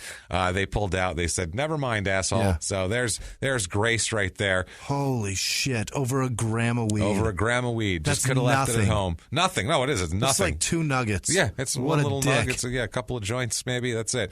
Now, over the summer here, while he's trying to get a contract, he hires a new agent, a guy named Terry Moore, who has operated a paint shop on East Main Street for 35 years in Danville. And that's his agent? That's his agent. Holy shit. This Terry Moore's oldest son, Jim, and Keon were friends when they were 10. What? They played basketball together. They became good friends. And all that, and Keon would come over to his house all the time. So he wants Terry Moore and his son Jim to look after his affairs. His son Jim became a financial whiz, I guess, apparently, and he has a contracting business in Indianapolis. So you're going to let a contractor from Indianapolis negotiate your NBA millions of dollar free agent deal. Did he at least call him Terry Maguire? Yeah, no shit. No, he's letting Jim negotiate. Yeah, so and Terry's his dad. Yeah, so he asked him to represent him. So this is horrible. So first of all, he's like, "You want me to represent you, or you want me to put in that third bathroom in the thing? Which one do you want? Because I'm a contractor." This is so dumb. This is worse than Ricky Williams using Master P. Yeah, at least Master P probably has connections with people. He He hired agents, Master P, to work for him. This is just a contractor from Indianapolis. Fucking idiot. He signs as a free agent with the Sacramento Kings. It's a 2-year deal. Yeah. It's kind of stupid, though. How long did it take Terry and Jim to get a hold of the fucking Kings? Guys, no, I really represent a guy. Seriously. All right, when you're ready to negotiate, here's my business card. Yeah. This says... I don't want any granite work. No, what are you talking about? I need no grout. What are you talking about? Jesus Christ, man. So he signed with the Kings here. It's a 2-year deal. Jim says, quote, Morris says, quote, I would have gone with a longer deal, but Keon didn't want it to be guaranteed. I can't say exactly why that was, but here's the kicker. Keon would still be getting $5 million a year if he'd done that. He didn't want a long-term guaranteed deal. What? He wanted options. Okay. He wanted a deal that gave him a player option after every year, rather than a guaranteed $25 million 5-year contract. Idiot. He's a complete moron. That's so stupid. The dumbest thing ever. This is what I mean. You're a fuck up, sir. Stick with the guarantee. But once it's all set and everything, Keon pulls his contractor agent buddy aside here and said that he wasn't comfortable with the 4% agreement. What? Because the NBA agents get 4%. Yeah. He says that you're not an agent. You're a grout guy. I'm going to give you 2%. This guy says, look, we'll work out a payment arrangement later, but let's just get it under contract, and I don't really care. Right. So he did, and he never gave the guy his 4%. Never paid Terry shit. No, he says, here's the best way to put it, as Moorer says. Keon doesn't believe agents should get that much money. He thinks all they do is make phone calls. And that was it. He's also been known to not pay attorneys, and also been known to have people come after him, such as landscapers and even carpet cleaning companies have said that he stiffed them. His bills. He will not pay his fucking bills. It's a completely normal thing. He just takes shit he thinks that shouldn't be paid for. That's it. I think this should be mine, so I'm keeping it. He goes to Sacramento that year. That's Mike Bibby, Doug Christie. Yeah. That's the team that would lose to the Lakers in the playoffs. There's Doug Christie. October 2002, child support court. Let's do this here. Child support court. This is interesting here because this has I got court documents on this bad boy, and it is interesting. What he's saying is, first, they lived together, him and Jamie Hall, from March 99 to September 2000. They lived in a 4-bedroom apartment, which I don't know where you find one of those, but wow. He paid $2,200 a month for that, which I think is neat, just finding out NBA players what they do here. Yeah. She worked at Methodist Hospital, earning $9.93 an hour. What? And also, she was in a graphic design program at Ivy Tech State College. So she's a CNA. She graduated. Yeah, also that. Her net monthly income was $731.64. Her expenses were $4,220.97. That doesn't add up. No. She estimated that she spent about $1,000 a month for Keon Jr., but she was estimating that she really didn't have any idea, she said. Yeah. So she also says that Keon never got health insurance for Keon Jr. And has not paid any of the medical expenses for him so far. That shouldn't be paid for. Yeah. He listed $16,246.32 as monthly expenses. $3,000 of it was child support out of $58,404.75 of monthly income. Wow. Which is... That's ends are meeting like a motherfucker. Ends are meeting like a motherfucker, as Eddie Murphy would say. He has a gross income of $1.4 million from before they were talking about. Now, what he says is, I'm not paying for your lifestyle, and I'm not paying for your other kid. Yeah. That's his argument, is what the fuck here. Basically, they're saying how she, the child lived a certain way and then left, and now... You're not supposed to be able to make sure the kid lives in luxury, but it's supposed to be a minimal level of comfort, especially if you're living, making millions of dollars here. He says that the child support that she wants exceeds the needs of Keon Jr., which it's ridiculous. He's saying that no duty exists on the part of him to support her or her other children, just his own son. Right. But they find that it's not. He tries to cite legal precedent and everything as lawyers, and they were like, that's not the same case. They said, not an analogous case. Never mind here. So on November 1st, 2002, she also requests attorney fees of $4,387, which they grant. And on November 15th, he files a notice of appeal, blah, blah, blah. But doesn't matter because the child support is now set at $8,500 a month. Fuck. Retroactive to March 1st, 2001. No. So that goes back a year and a half, too. Oh, God damn And it. also he has to pay her attorney fees. Oh, my God. So, yeah. So then they also they have another notice of a hearing for the whole thing on December 5th, 2002, which he does not show up for at all. He's so dumb. He's an idiot. He does play basketball that year. Of course. 80 games, 11 games started. He 6.7 points, 5.6 rebounds, 1.9 blocks. Not doing great. That is not good. Team finishes 59-23. That's not good. bad at all. They beat the Utah Jazz 4-1 in the first round. They lose to Dallas in 7 games in the second round. Keon only plays 14.3 minutes per game in the playoffs, but that doesn't really matter because he makes $4,546,000 that year. Not too shabby, man. Damn it. Things are about to get weird. Yeah. July 15th, 2003, his father, John Earl Clark, is jailed for first-degree murder. First-degree murder for shooting an acquaintance. Oh, my God. Jailed without bond. Apparently, police showed up to find a 27-year-old man laying in the street, a guy named Clarence Cunningham. The ambulance got there, and they rushed him to the hospital. He's pronounced dead at 4:24 a.m. This is in, like, the middle of the night, too. God damn it. Yeah, it's crazy. What ends up happening is he ends up being the one to call the police and turn himself in, is the father. Really? They went to the location, and he was standing there, and he went voluntarily. Apparently, they had a confrontation early, late at night, whatever. It was something about a bicycle, possibly, and he shot him multiple times and killed this man. That's all they could get out of bicycle. it. Possibly a bicycle. There's a hearing set for July 31st. Now, 2 days later, Keon is arrested for domestic battery. The prosecutors say he hit a family member at his home.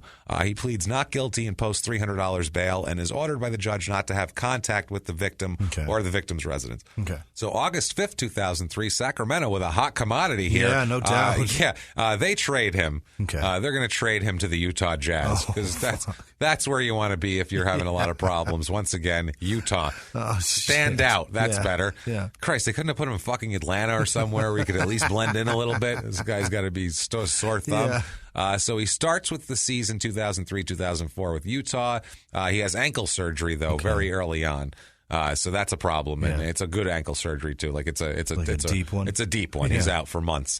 Now, December 13th, 2003, Keon Clark's dad is found guilty of first-degree murder. Fuck. Guilty of first-degree murder. Apparently, Cunningham borrowed his bicycle, and when he returned it, he threw it down and kicked it. So Clark rode his bicycle to his aunt's house, where he got a .22 caliber revolver and went over to Cunningham's apartment and shot him twice. Wow! You kicked my bicycle. I'm gonna kill you. Not only am I so mad, I'm gonna pull a gun out and shoot you now. I'm gonna ride to someone's house, get a gun, then ride back to your house and then shoot you. How dare you kick my bicycle, motherfucker? Like, how really? Could he? That's a bicycle. That's crazy. So sentencing is coming up soon here. That year, he only plays in 2 games for Utah, 13.5 minutes a game, 2 points, does nothing. February 12th, 2004, his father is sentenced to 65 years in prison. Wow. No possibility of parole for 65 years of prison. It's over. For his dad. So his dad's gone, which is probably better for Keon. Anyway, probably. February 19th, a week later, Keon is traded by the Jazz to the Phoenix Suns. He played for Phoenix. Well, he didn't play for Phoenix. He came to Phoenix. He was on the roster. What he did was he came to Phoenix in exchange for Phoenix dumping Tom Gugliotta's expensive contract. Is that what happened? That's that what was happened. then? So they got rid of him. Hilarious. Yeah, it's for Gugliotta and a first-round pick. He never plays a game for the Suns ever. March 2004, he's facing misdemeanor charges for disorderly conduct. Jesus. He makes $5,600,000 for 2 games that year. $5 million. He scored 4 points that season. He got $5,600,000. He got more than $1 million a point. More than $1 million a point. That's obscene. Oh my God! He played 13 minutes and he got paid almost. He get like $500,000 a minute. That's all right. Look at that hourly. Make like $30 million an hour. You know how it goes. Wow. Totals for his career, because his career is fucking over. Fuck yeah, it is. Totals, 353 games, 65 games started, 8.2 minutes a game, 5.9 rebounds, and 1.6 blocks. Not an impressive stat line, but what is impressive is $15,186,563. Nothing. Okay, now we have a lot to cover here that's going to come up here pretty soon. He made $15 million. Yes, that's batshit that he made that. What the fuck? Really doing nothing whatsoever. September 23rd, 2004, Clark is supposed to try out with the Cavaliers. Yeah. Ilgauskas is hurt, and they need a center. It says in the Cleveland newspaper, the signing appears imminent. Yeah. So that's it here. Right after that, he moves home to Danville, breaks that rule here, and gets busted for misdemeanor charges of possessing marijuana in the nearby town of Fountain. What a dipshit. He says after this, when he moved home, he, quote, I spent a lot of time not taking care of my responsibilities, and he just played golf and alcohol and drank alcohol to, quote, numb the pain. Yeah. That's all he was doing. So Cleveland, after a minute, says they're not interested because he got busted. Right. January 17th, 2005. What team would possibly be interested in this? The Knicks, of course. The fucking Knicks. Assholes. Breaking my heart for my entire life. Isaiah Thomas, GM, says he reportedly he contacted Clark. And, he doesn't know how he hasn't been signed somewhere else, he says. Is that right? I don't know. Maybe... Fuck, He's been arrested a bunch? That's a possibility. Yeah, after he got busted, by the way, the Cavs GM who was looking at him, he said, quote, Keon is not coming. Write it down. He ain't coming. So, I'm not interested in that motherfucker. So, 2005 now, he is living at home, breaking all the rules, naming his kid Junior. He is arrested for misdemeanor battery and domestic battery in nearby Marion. Yeah. This involves Jamie Hall, the mother of his son, of course.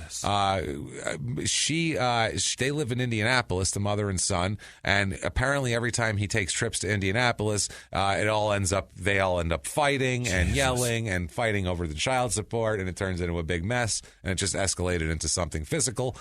September 7th, 2005, he's at a Steak and Shake in Danville. Of course he is. Of course. He's at a Steak and Shake down the street from the YMCA, where he hung out at there. Right. Doing that whole thing. So he's hanging out at the Steak and Shake. Now, let's let a cop, the Sheriff Hartshorn, let's let him describe Fantastic. it. He says, quote, you have two uniformed cops in the restaurant at 2 or 3 in the morning having dinner or whatever. You call it at 3 a.m.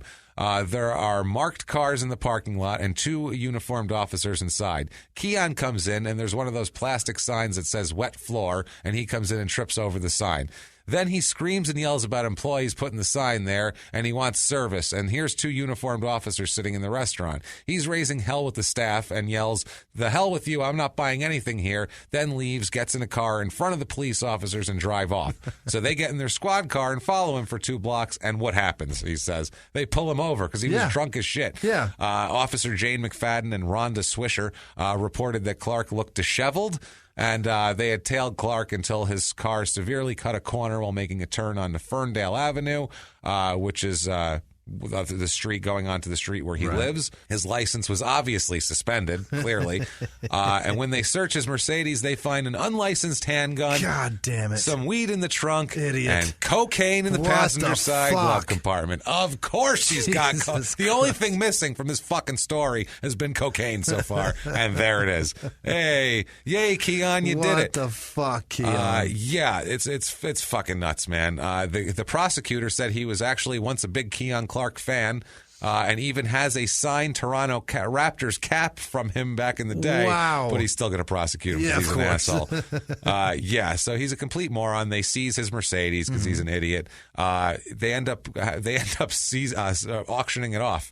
Because he had cocaine on him. Yeah. Part of the Illinois Drug Asset Forfeiture Procedure Act allows them to collect property for this, and they sell it off to a guy in California for $45,100. That's a deal. They sell his Mercedes. Yeah. So November 14th, 2005, moves back in with his mother. God damn it. Jesus, bad sign. How far has he fallen? This is the house his mother lives in. It's on the outskirts of Danville, beyond the city limits. She owns it because he paid for it. Yeah. He says at this point, makes an announcement that he's done with the NBA. Is he done?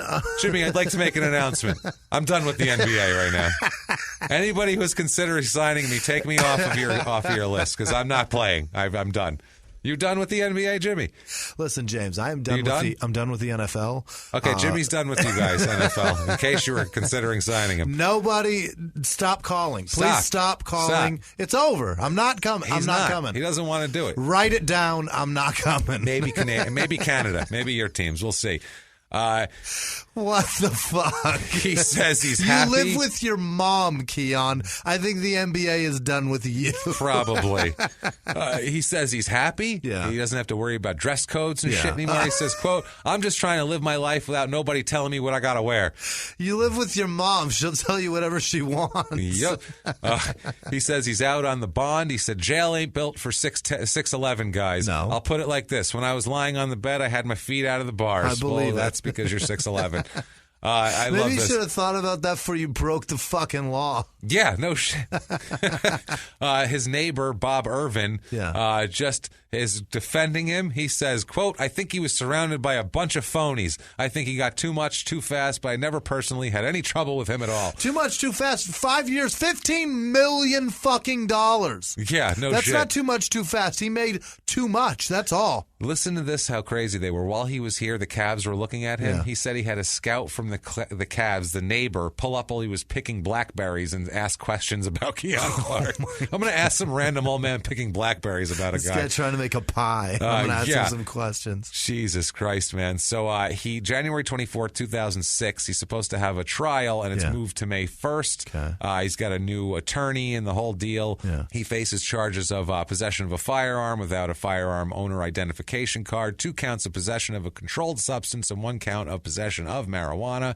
2 of those are felony charges. They're Class 3 and Class 4 felonies. Mm-hmm. He's facing 2 to 5 years sentence in the state prison, plus 1 year of mandatory supervised release and a fine of up to $25,000. I don't think he has it. And if warranted, the sentence can be extended up to 10 years if he doesn't do the things he can do. Yeah, so that's tough. Class 4 felonies carries a sentence of 1 to 3 years in prison with 1 year mandatory, and that can be extended up to 6 years. May 2006, trials moved to August 2006. Before this alleged trial, it's supposed to happen. He's arrested for driving with a suspended license. He's so dumb. But what he does the next day, he's in court, and he's defending himself. Oh, he now doesn't have a lawyer. I'll tell you back, he's not dumb. He's complete fucking stupid. He was arrested at this point, says that he didn't want to be booked. He refused to be searched. He fought with the cops. He resisted arrest. The whole deal. Does he have brain damage? How the fuck? I wish he did, because it would make sense. How is he doing? What the fuck is Fuck, man. So finally, it's trial scheduled in August here. He's going possession of marijuana, 2 pounds. We just went through the whole thing. Controlled substance. He doesn't show up. Skips out on that. I can't be trying. I got shit to do. I got to go pick blackberries and hit golf balls and shit. He's so dumb. December 2006, he says he's suing the county. For what? He says, without cause, a sheriff deputy and 2 correctional officers used excessive force.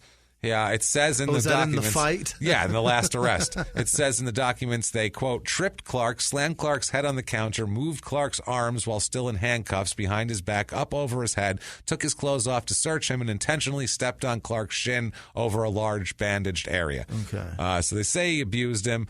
They say that they did nothing. He's suing for emotional and physical damages. They say there's no merit at all to the case. He was resisting arrest, and he got arrested, and that's the only thing he had was handcuff bruises from getting him on tight because he wasn't Because he's cooperating. 6'11". Plus, if you're moving around, it's hard to put him on nice, so you just clack him on as hard as you can. All right, asshole, there you go. Sit still. I would imagine, anyway. Right. February 2007, this is the same incident. The sheriff's office is now charging him criminally for resisting arrest. Wow.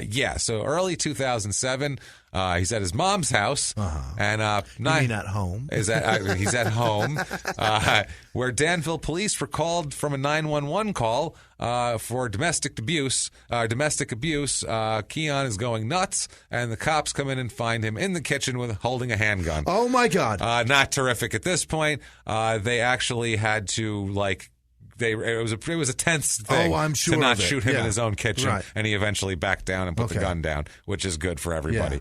A little tense action there. May 16, 2007, he pleads guilty to cannabis and cocaine and no ID card for the gun and all that. So the guilty plea here, it's 2 felony charges and a misdemeanor. He accepts a plea agreement, which the misdemeanor counts of driving with a suspended license and possession of cannabis are dismissed. Okay. So that's the deal. So that's good. You think he's going to, that's May 16th. Yeah. Keep fucking clear now. No doubt. I'm good now. Get that behind me. Right. May 18th, 2007, city police arrest Keon Clark in the 300 block of Poland Road. Oh, my God. 1 p.m. in the middle of the day for driving, because he's not allowed to drive. He was out around noon, and he was seen driving in Danville. People all knew he wasn't allowed to drive, and he was then located on foot by police a little later, and they ended up arresting him. Can you imagine being arrested for driving? Just for driving. Oh, there he is again. There he is driving. It's like in The Wire, when that kid would steal cars, and he stole the one, and the cop said, "You motherfucker," and went after him, and then ended up breaking his fingers in his left hand. He said, "Yeah, I'll see you pop a lock now, motherfucker." Same type of thing here. So they end up catching him. He has warrants for failure to appear in court for another warrant for criminal trespassing and felony charge of driving after revocation. And he also has charges pending in Marion County on the battery and domestic battery charges. So he's spending a couple days in jail. I hope so. He's going to do a thing here, and then he ends up getting out, though. Yeah. They bonds out. May 2007, he gets a continuance in court. Judge Clary, who we'll hear plenty about here, Judge Clary allows him to enter a treatment center and to get a continuance in his case while he enters a treatment center, which is good. The judge says, fine, if you're going to go to rehab, then we'll do a continuance and we'll deal with it when you're sober. He, of course, never shows up at rehab, obviously. Jesus He's like, oh, cool, Christ. I'm out of court. Good, I'll go do more coke and do shit like that. May 24th, 2007, a warrant is issued for his arrest on felony charges of drunk driving, driving with a suspended license on a Sunday a couple weeks ago. What the fuck? So he's pled guilty to everything, but not gone to court. Holy shit. A local newspaper had a tag online at this point that was just Keon Watch, where you could find what the fuck's going on with Keon. Yeah. Imagine being that much of a fuck up that the news is just like hashtag let's watch this guy. Let's watch this guy destroy himself. Fuck? The state's attorney in Danville here, a guy named Frank Young, said, quote, "The boy is just self-destructing in public and it's painful. You hate to see a young man destroy himself after he's worked so hard and accomplished so much. $15 million, James. You're just going, wake up. Like, no shit. Stop it, dummy. You have $15 million. August of 2007, he goes to court for the lawsuit against the sheriff's office. The sheriffs deny any wrongdoing. Clark said, quote, "I feel it's just a farce because I was there. I have the battle scars to show it, and I have a witness who was dismayed, as was I." That's what now he can talk. Now he's a scholar now at this point. And they were all dismayed. They slam me to the floor, the whole deal. He's one of those guys that uses the phrase "at the same time" to try to sound smart. Yeah, you know at the same time. At the same time. That's fucking ridiculous. He then says to the judge, quote, "I still have the scars from the handcuffs. I still don't have feeling in one of my thumbs and one of my fingers on the other hand. I don't have much feeling in." Judge said, "Case dismissed, dickhead. Get out of here. We don't care. You're a moron. I can't feel this hand. At the same time, I can't feel this hand." Well, you know what? Dismissed. They beat you up there, but they should have shot you in the kitchen. So we're going to call it a wash. We'll call it a draw. We're going to call it a wash. How's that? Everything's fine. You got away with one. Count your blessings, dickhead. Good job. Better to have a bruised wrist than get shot in the face. Ain't it nice to draw wind, you dumb fuck? Oh, my God. So September 2007, he's in Champaign County for one of his many felony cases. He's there. During the hearing, he collapses and suffers a, quote, apparent seizure. This is right after the judge denied a motion for a continuance in a sentencing hearing. So he was just about to be sentenced, and he went to the ground with a seizure. Yeah, right. So they took him away by ambulance, and they said his health has been a concern. His lawyers have said he's clinically depressed and bipolar. Now they're saying he's bipolar and has a long history of drug and alcohol abuse. Yeah. Wow. What a fucking mess. Next court date, he's sentenced to prison in Champaign County for driving with a suspended license. Yeah. This is the one that he passed out and whatever. He pleads guilty on that. He's sentenced to 2.5 years in prison. My fuck. But they do it while he's not there because he's in absentia. He doesn't show up, but they sentence his ass anyway. He didn't show up. He took off. He's like, fuck no, I got out of that with the seizure. I'm not going back. They're going to sentence me to prison. I'm not going there. What do you think he's doing right now? Oh, my God. He's playing golf. Is he really? He's golfing. He's hanging out with his old coach Gurley there, silver-haired, middle-aged Danville. Oh, they're playing the whole deal. He's shooting. He says, Clark said Gurley said, what a great golfer he's become. Yeah. He's very happy to do it. They're playing. They were playing one course. They were playing at the Harrison Public Course, which they both liked, but where Clark's frequent drunken diatribes, as they put it, became too much for players and club officials to tolerate.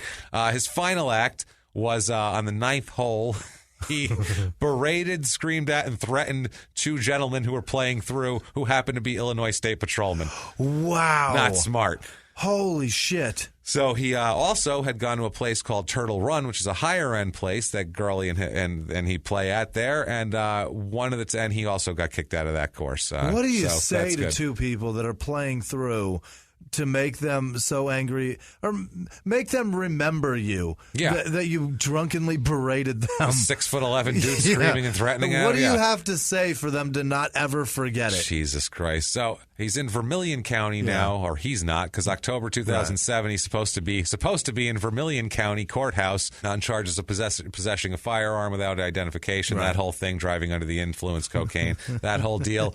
He doesn't show up there either. No, of course not. He doesn't show up. He's sentenced to another 2.5 years on those charges. And then they also issue a fugitive warrant for him. He's got 5 years sentence looming, and he's got a warrant out for his arrest. Well, what now. he does, he's got a system. Yeah. He goes in, he bonds out Yeah. before sentencing or whatever. He bonds out and he pays his bond. That's all fine. They take his money, but he just ignores the court then. Wow. And fucking goes back to golfing and boozing. Yeah.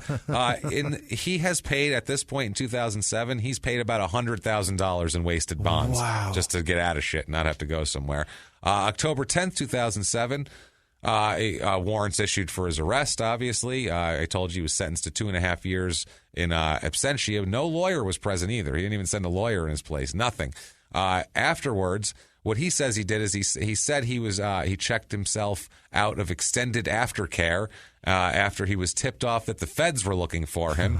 And so he ends up taking off and going AWOL for about a week until October 18th, when he's in Splendora, Texas, and U.S. Marshals pull him off of a Greyhound bus heading out of Houston. Wow. He was on a Greyhound. Fucking terrible, man. Can you imagine? Yup. You used to have $15 million, and now you're riding a $39 ticket from Houston to where? Where the fuck was he going? He was going, they caught him about 34 miles northeast of Houston. He was arrested without incident here. They weren't sure where he was going, but just somewhere. Just away from Houston. Yeah.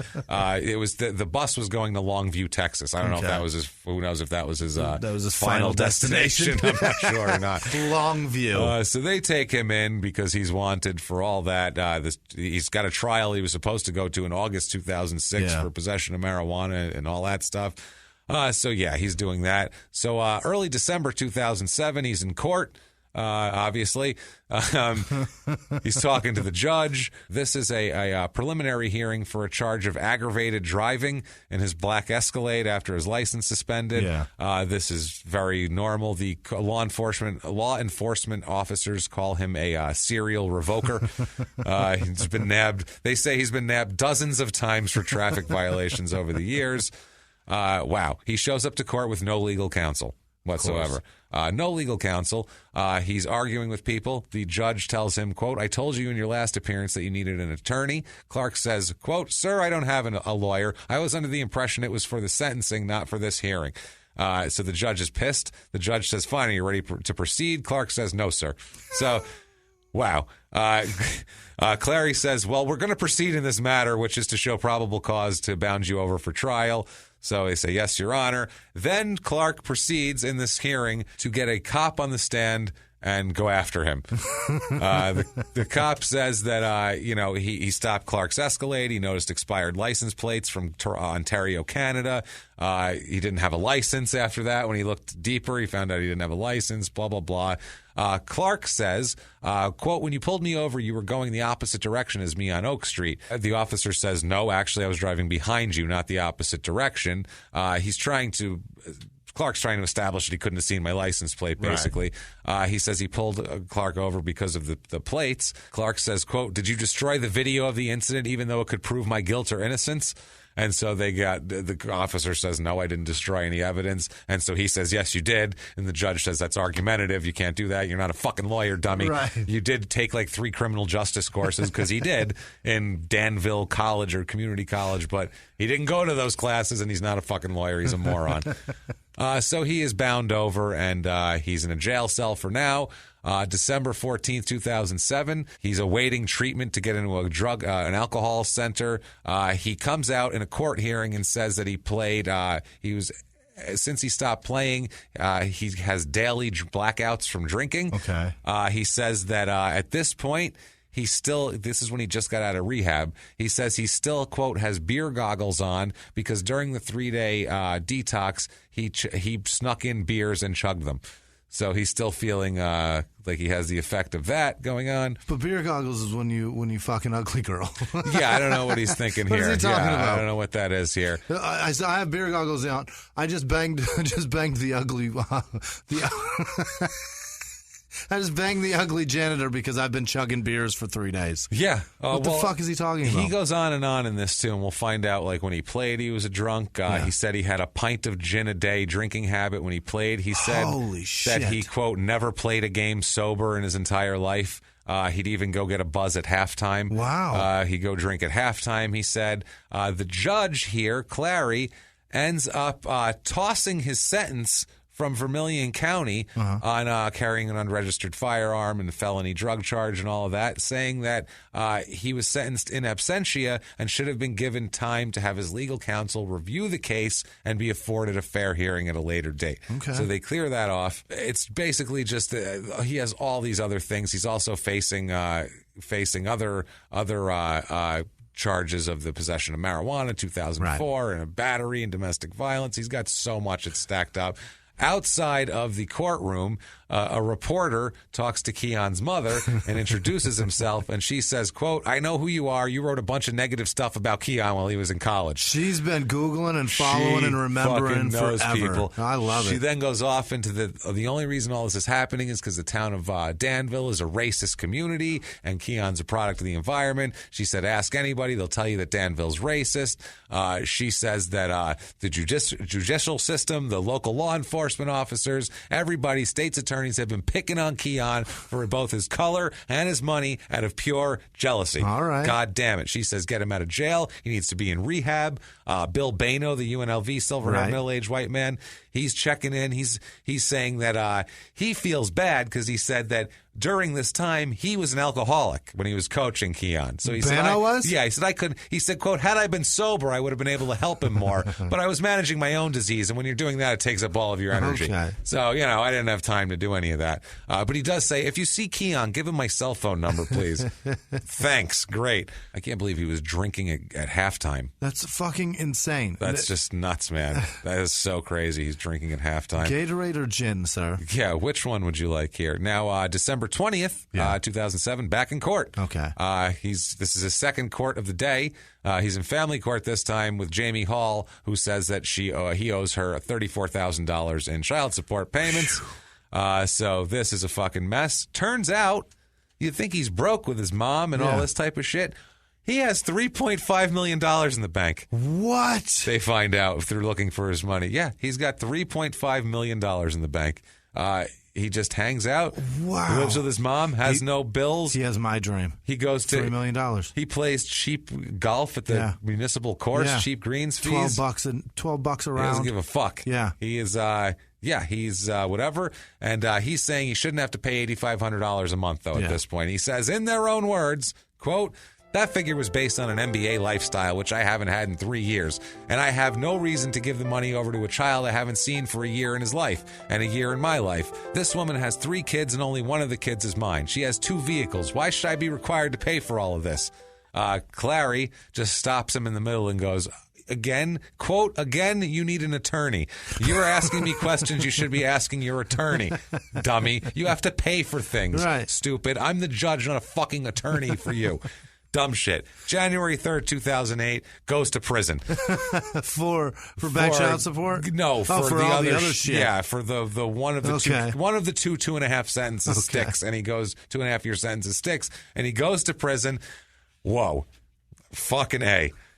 What a disaster. This has to be just like he needs just to catch his breath. Just to catch his breath, right? That's what I'm saying. Honestly. He's sitting there and the prison's gross too. He's made $15 million in his life. How did it happen? And the prison's all gross and he's like, fuck. He complained to the wardens too that shit wasn't working right. Really? And he's like, this fucking sucks. And there's a guy comes to fix it and it's Paul Calhoun, shit pipe enthusiast. And he says...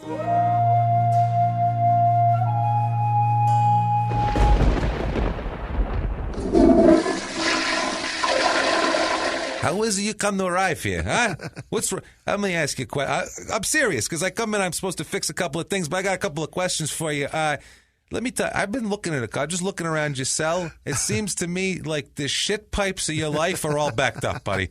Your shit pipes are packed. How's your shit pipes? Your shit pipes are packed, and I got to unclog them. I'm the only guy that can unclog your shit pipes. I'd offer to backhand your wife, but you already got that covered from what I understand reading through your records.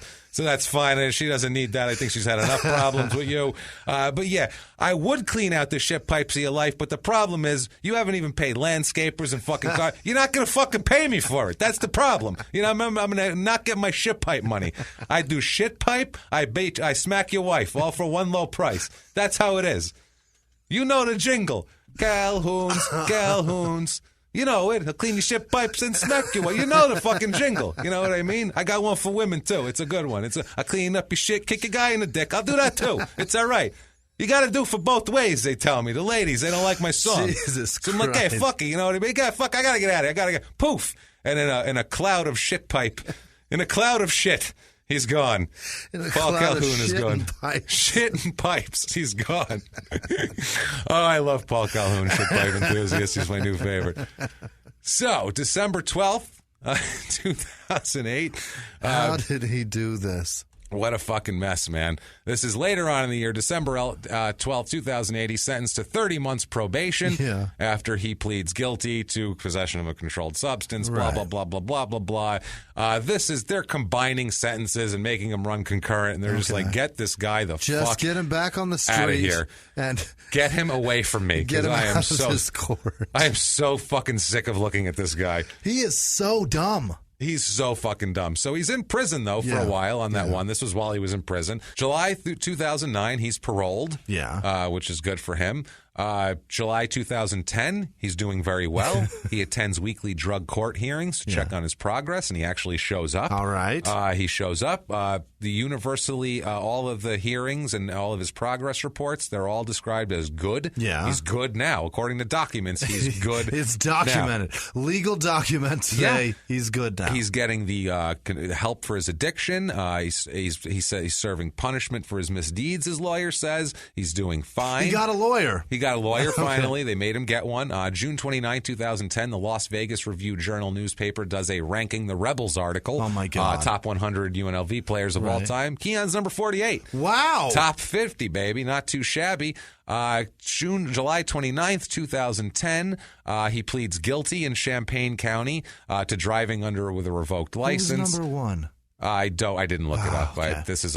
You're better off. This was a deep story. I didn't have time for it. August 11th, 2010, he goes back to prison for driving with the revoked license. The comparison to J.R. Ryder is fucking perfect. It's parallel. And they called that shit in college years ago. Yeah, you could. I guess it was personality. Yeah. On prison, we have an in their own words. Okay. In their own words, quote. The money, the fame, the fact that I was on TV, people think that money will make your life better. Money didn't dissolve my problems. It increased them. I was already on a destructive path. What happened was people looked at me and they saw my persona. What they put on me was not me. You can't live up to something you're not. Nobody cares about your problems. Everybody diminished my problems, including myself. Yeah, but that's you. That's everybody. That's life. That's called being a human being and living your life. But no one cares about your shit. Yeah, that's true. Sorry. But it's also you. With money comes great responsibility. Yes. That kind of money, you just have to be responsible, and you'll be fine for fucking ever. Forever. So he finally gets out of prison in January 2012. Yeah.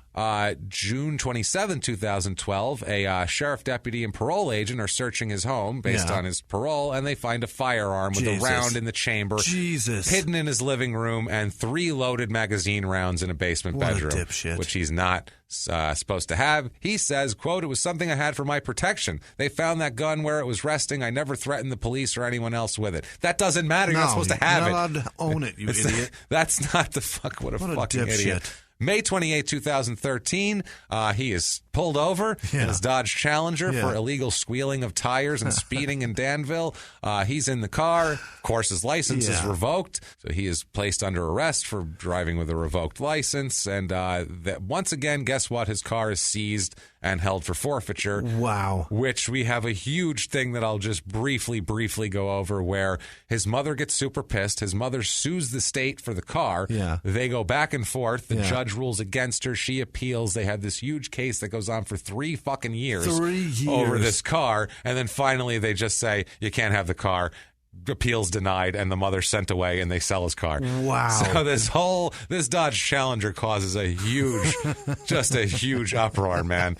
It is nuts. They had it towed away. Clark called it his baby, which I think is funny. Yeah. He thought it was, that's his baby. August 4th, 2000. No. Keon Clark Jr. That's your baby. Yeah, you might know him. You might remember him barely, but you might remember him. That's your baby. August 4th, 2013, Clark is driving when he blacks out. Oh, my God. About a block from his home and hits a telephone pole and flips his car. Wow. He'd been drinking, taking antidepressants and anti-anxiety pills all at the same time. He said that was the turning point in his life. That's what it was? Took that, huh?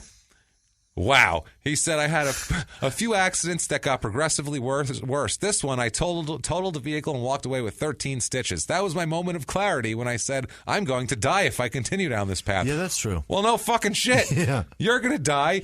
Your fucking wife's going to get nothing from you then, or your ex-girlfriend, or whoever the fuck she is. Your kid's going to get shit from you. These teams have got nothing from you. You've embarrassed your coaches, your friends, your family. Nice people have tried to help you. I feel bad for all these people, Jimmy, all of them. But not nearly as bad as I feel for Keon Clark. No. A software developer in the greater Detroit area. Wow. Keon Clark, customer service representative at Winn-Dixie in Tampa, St. Pete in Florida.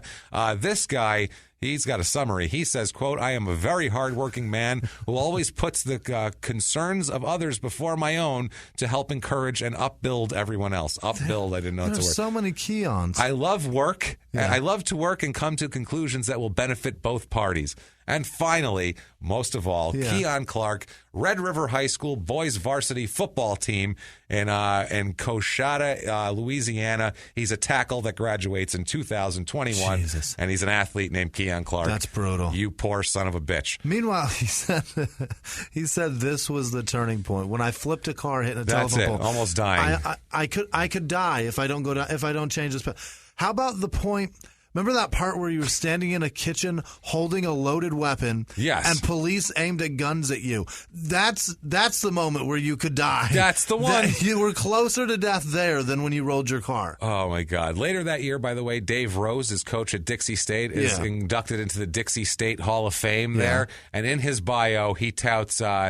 while at Dixie, Rose coached 3 NJCAA All-Americans as well as longtime NBA player Keon Clark.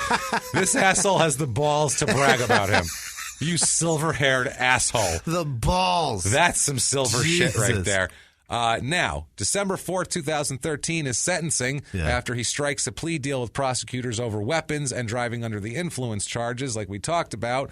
He pleads guilty to the 2 charges. He says that he's a long battle with alcohol. He's trying. He begs for it. He says, quote, I did a lot of stuff in my past. I have to own up to it. The judge agreed with him that he does have to own up to it. And also that you've done a lot of stuff in your past. And he said, you, sir, may fuck off 8 years in prison. Holy shit. 2 consecutive 4-year terms. Wow. Eat dick, sir. You're going to prison here. So he goes to prison. He smiled and waved at the supporters as he left.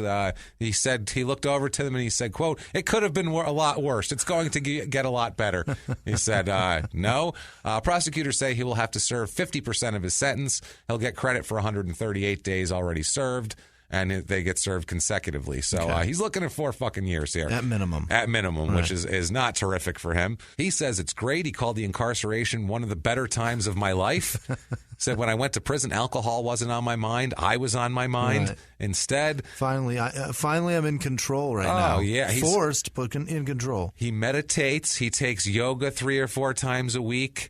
He said, quote, I never thought yoga being anything a man would do. Okay, that's his exact quote. He said it helps clear your mind and get you centered. So, yeah, that's good. Yeah, it's all core exercises, dipshit. He also does Toastmasters. Oh, my making God. Making speeches and shit, learning public speaking. What a douche. And all of this, he spoke on everything. He did a big thing here. He says, in their own words, quote, I spoke on all aspects of my life, being an only child, college, alcohol abuse, being a professional athlete, and being in prison 4 times and arrested 60 times in Danville from 1998 to 2013. I lived in 5 other states and never even got a traffic ticket. I spoke about all of it to the point where they were like, hey, Keon, we've got to go to lunch. They'd be like, how did you go from the NBA to here? If I had that kind of money, I said, you can't know because you never have been in the NBA. But when I tell you I was at the liquor store at 5 o'clock in the morning, they can understand that. They see I'm a regular guy. Okay, but here's the thing. 98 to 2013 is 15 years. Being arrested 60, that's every 3 months. Yeah, it's constantly. That is so much. That's constantly, man. Holy shit. He complained. Every 90 days, James, he was in police custody. Yep. He says he got no special favors in prison. That's insane. Just constantly in there. Here I am again. I can't fathom that. He said the only thing he got extra in prison was he got longer sweatpants. That were longer. He said literally he needed because they were like just past his knees and he was like a fucking moron. They cut the legs off another pair and sewed them on the bottom. That's it, man. So late July 2017, he is paroled. Yeah. Finally served 50% of his sentence. Yep. He says he regrets the poor choices he made. He said, quote, I don't wish prison on anybody, but I see my time away, my sabbatical. Sabbatical, he called it. Your prison stay is a sabbatical. He says that was an education of me. It was time well spent. Most people... Oh, my fuck, that's hysterical. Yeah. It's so bad. And then he acts like he was in prison for 20 years. He's like, I got out, and he goes, it's weird. Nobody talks on their phones anymore. I'll say, hey, man, give me a call, and they'll just text me. That was like that in 2013 when you that left, was like dummy. that in 2004. Oh, my God, yeah. When you were still in the NBA, you dipshit. What a fucking idiot. He says he enjoys spending time with his family now. He's keeping up his good habits. He's doing yoga. He's doing all that. He hangs out with his 81-year-old grandmother. He hangs out with a Danville alderman named Lloyd Randall that he's known since he was a child. He's just trying to be, he says he's good now. Let's just say that. He says he goes down to the YMCA, goes to the basketball court. He plays horse with the kids. He asks them how school is. He's trying to be... he's trying to be like a homeless man. He lives like a homeless man. You know how it goes. Now, a couple things here. Lloyd Randall, his friend, said, quote, I really hope people aren't judgmental and will welcome him back to our community. I hope he doesn't listen to this show. No shit. We're a little judgmental. Said he's accepted what he's done and took accountability for it and paid his debt to society. Yeah. I really believe he's a diamond in the rough, and his potential is so untapped at this point in his life. Rough as fuck. We are so tapped at this point. He's a gentle and kind spirit, except when he's pulling guns on her or beating women, and has the ability to really touch and change lives and contribute to the growth, prosperity, and economic development of this community. And I'm hopeful that our civic leaders, religious leaders, and political leaders understand that and embrace him. What is he even talking about?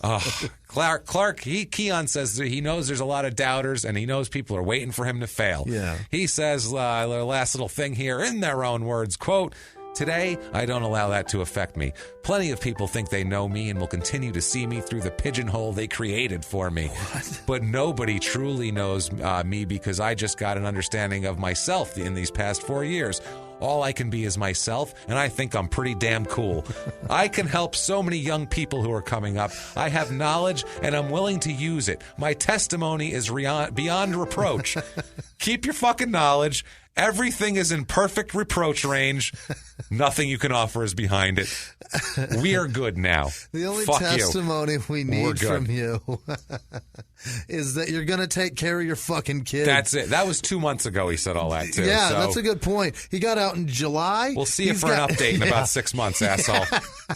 Trust me. He's been out for 7 months. Yeah, no shit, man. So can't get enough Keon Clark? You can go to Amazon. I've had plenty.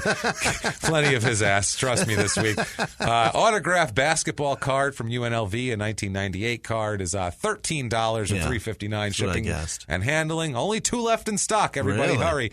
And finally, at sportsmemorabilia.com, they have a Keon Clark 8x10 picture from the Nuggets where he's going up for a dunk, and that is autographed. It is $9.99. I want regular that. $19.99. I want that. That's fucking awesome. That is cool as fuck, so that is Keon Clark. My Christ. Holy shit, what a fucking mess that was.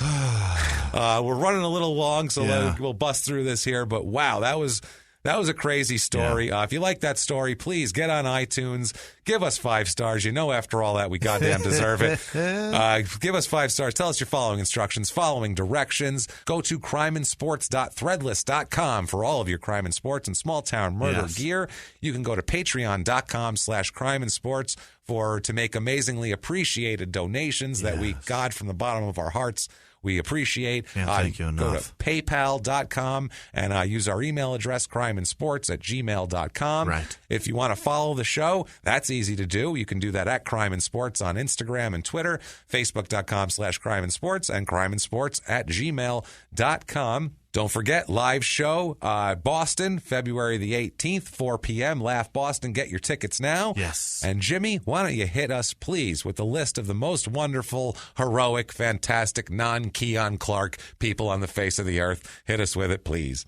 You guys have been fucking incredible. Thank you guys so much. The executive producers continue to be Jess Landgren and Chrissy-Ann Castaldi. Because they're amazing. You two are fantastic. And then this week, Mary Hemphill came through with an enormous... Thank you. Thank you. Mary, thank you really, so much. Really. You guys are Means amazing. We can't us. do this without you, so thank you. Thank you. Esther Wright, Eric Pennywell got creative and donated. Oh, yeah. I saw that. With a message that the message was shut up and give me murder. And he donated via it was basically the letters of the alphabet was how it turned out. Be sure to drink your Ovaltine. Right. That's what I think it was.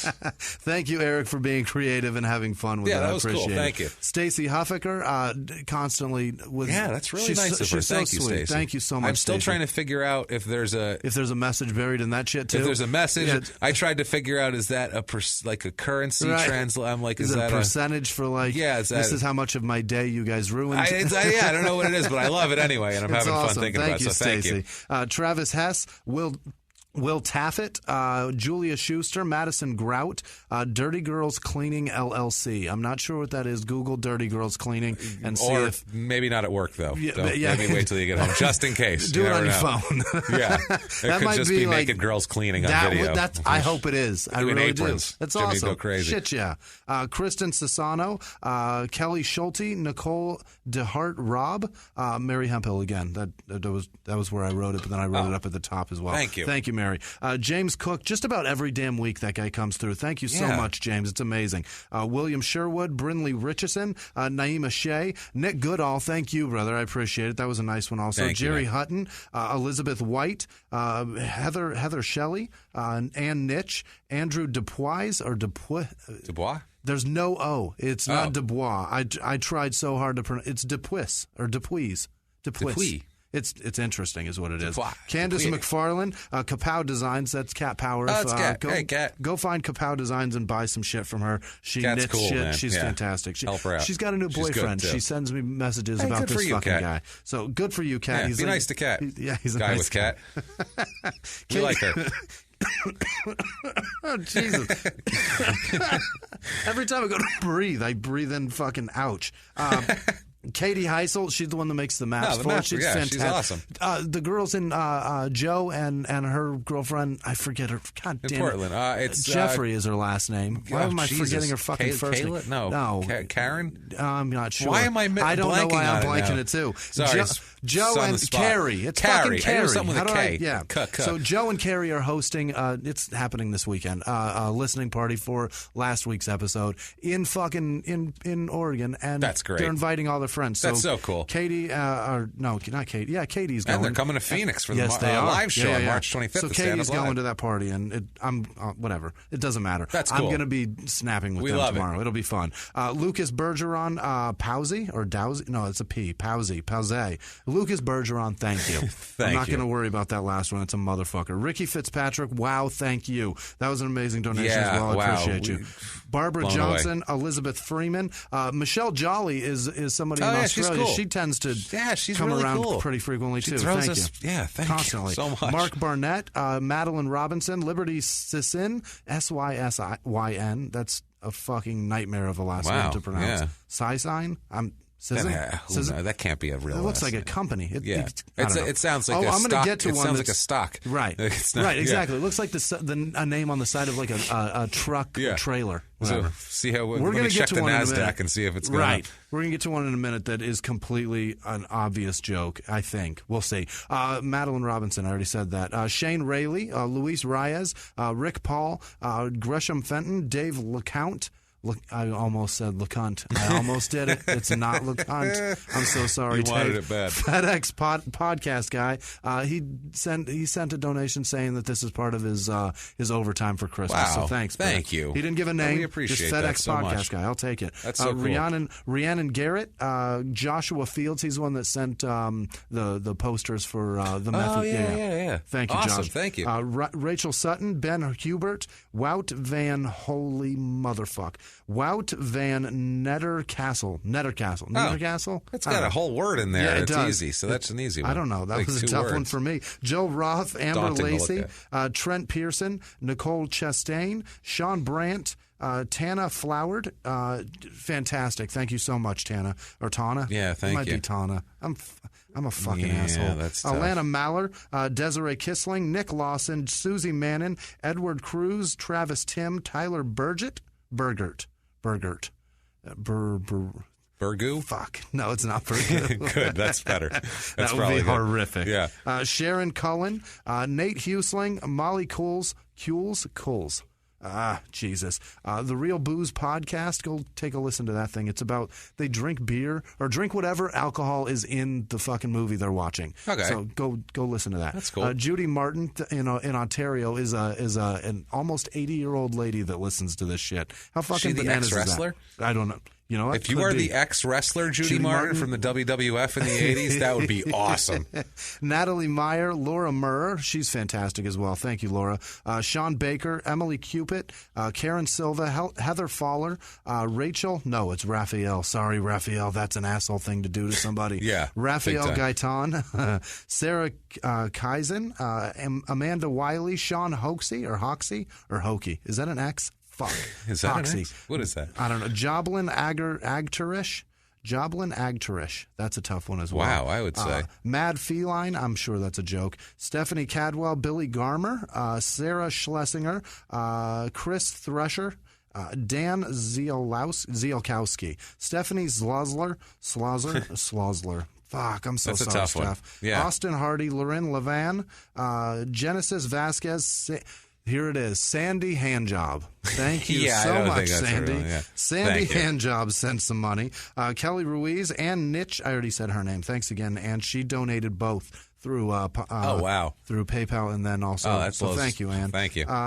Morgan St. Clair, Jonathan Elton, Wesley McRae, and his wife of 10 years, who they just celebrated their 10-year anniversary. Congrats, you guys this week was fucking incredible. I appreciate the interaction, but the support we can't thank you enough, honestly. Is unbelievable. It really does. Truly, 100% cannot do this without you. No, it makes this show work and happen and makes us. And the thing is, too, you guys have no idea. We are the guiltiest people. Truly. When you guys donate to us, I sit there and I'm like, oh God, I have to do so much better. Like, it puts so much pressure on us to like just go balls out with the show and really just make the show as good as we can possibly make That's it. true. Because otherwise it'd be like, fuck these people. Because it's easy to go, it's a fucking free show. Fuck you. But it's not a free show. It's not. Because it is a free show. You don't have to pay anything. But a lot of people, they donate so much to us and they give us stuff and they help us and they send us things that we're on, you know what I mean? You've purchased it. Yeah. So it's not free. True. And it is what it is, man. It's you guys just have made it worthwhile. Exchange. Thank all of you people. So, you guys are amazing. Truly. We're blown the fuck away by Every you guys. week. Thank you guys so much. Thank you guys, really. We really appreciate every damn thing you do for us. And what if one of these people wanted to tell you how much they like you, Jimmy? How might they do that? You can find me at Wisman Sucks, WHISMAN Sucks on Twitter, Instagram, and Snapchat. Follow along. And I love hearing from you guys, so thanks for playing and thanks for being here. Definitely. And you can get a hold of me at Jimmy P is Funny. Or if you don't do that, if you are on Facebook or whatever, you can copy and paste my last name from the show description because there's an I in there and it will trip you up. Believe me with that. Guys, please come back. Keep coming back every week because we just had a blast and we will continue to have a blast every single goddamn week here live from the Crime and Sports Studios. We will see you next week. Bye.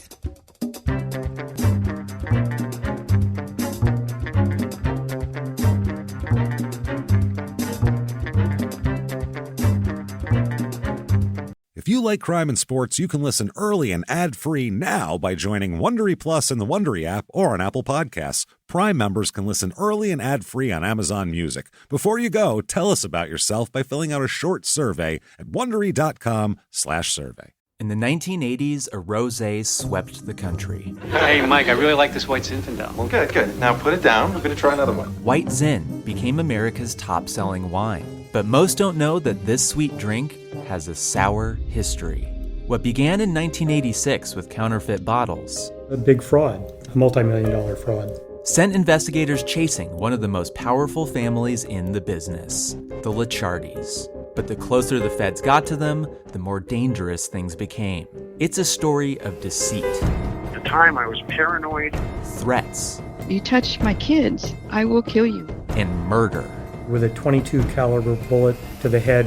What started with a scheme to mislabel wine spilled into a blood-soaked battle for succession. Welcome to Bloodvines. You can binge listen to Bloodvines exclusively and ad-free on Wondery Plus. Join Wondery Plus in the Wondery app, Apple Podcasts, or Spotify.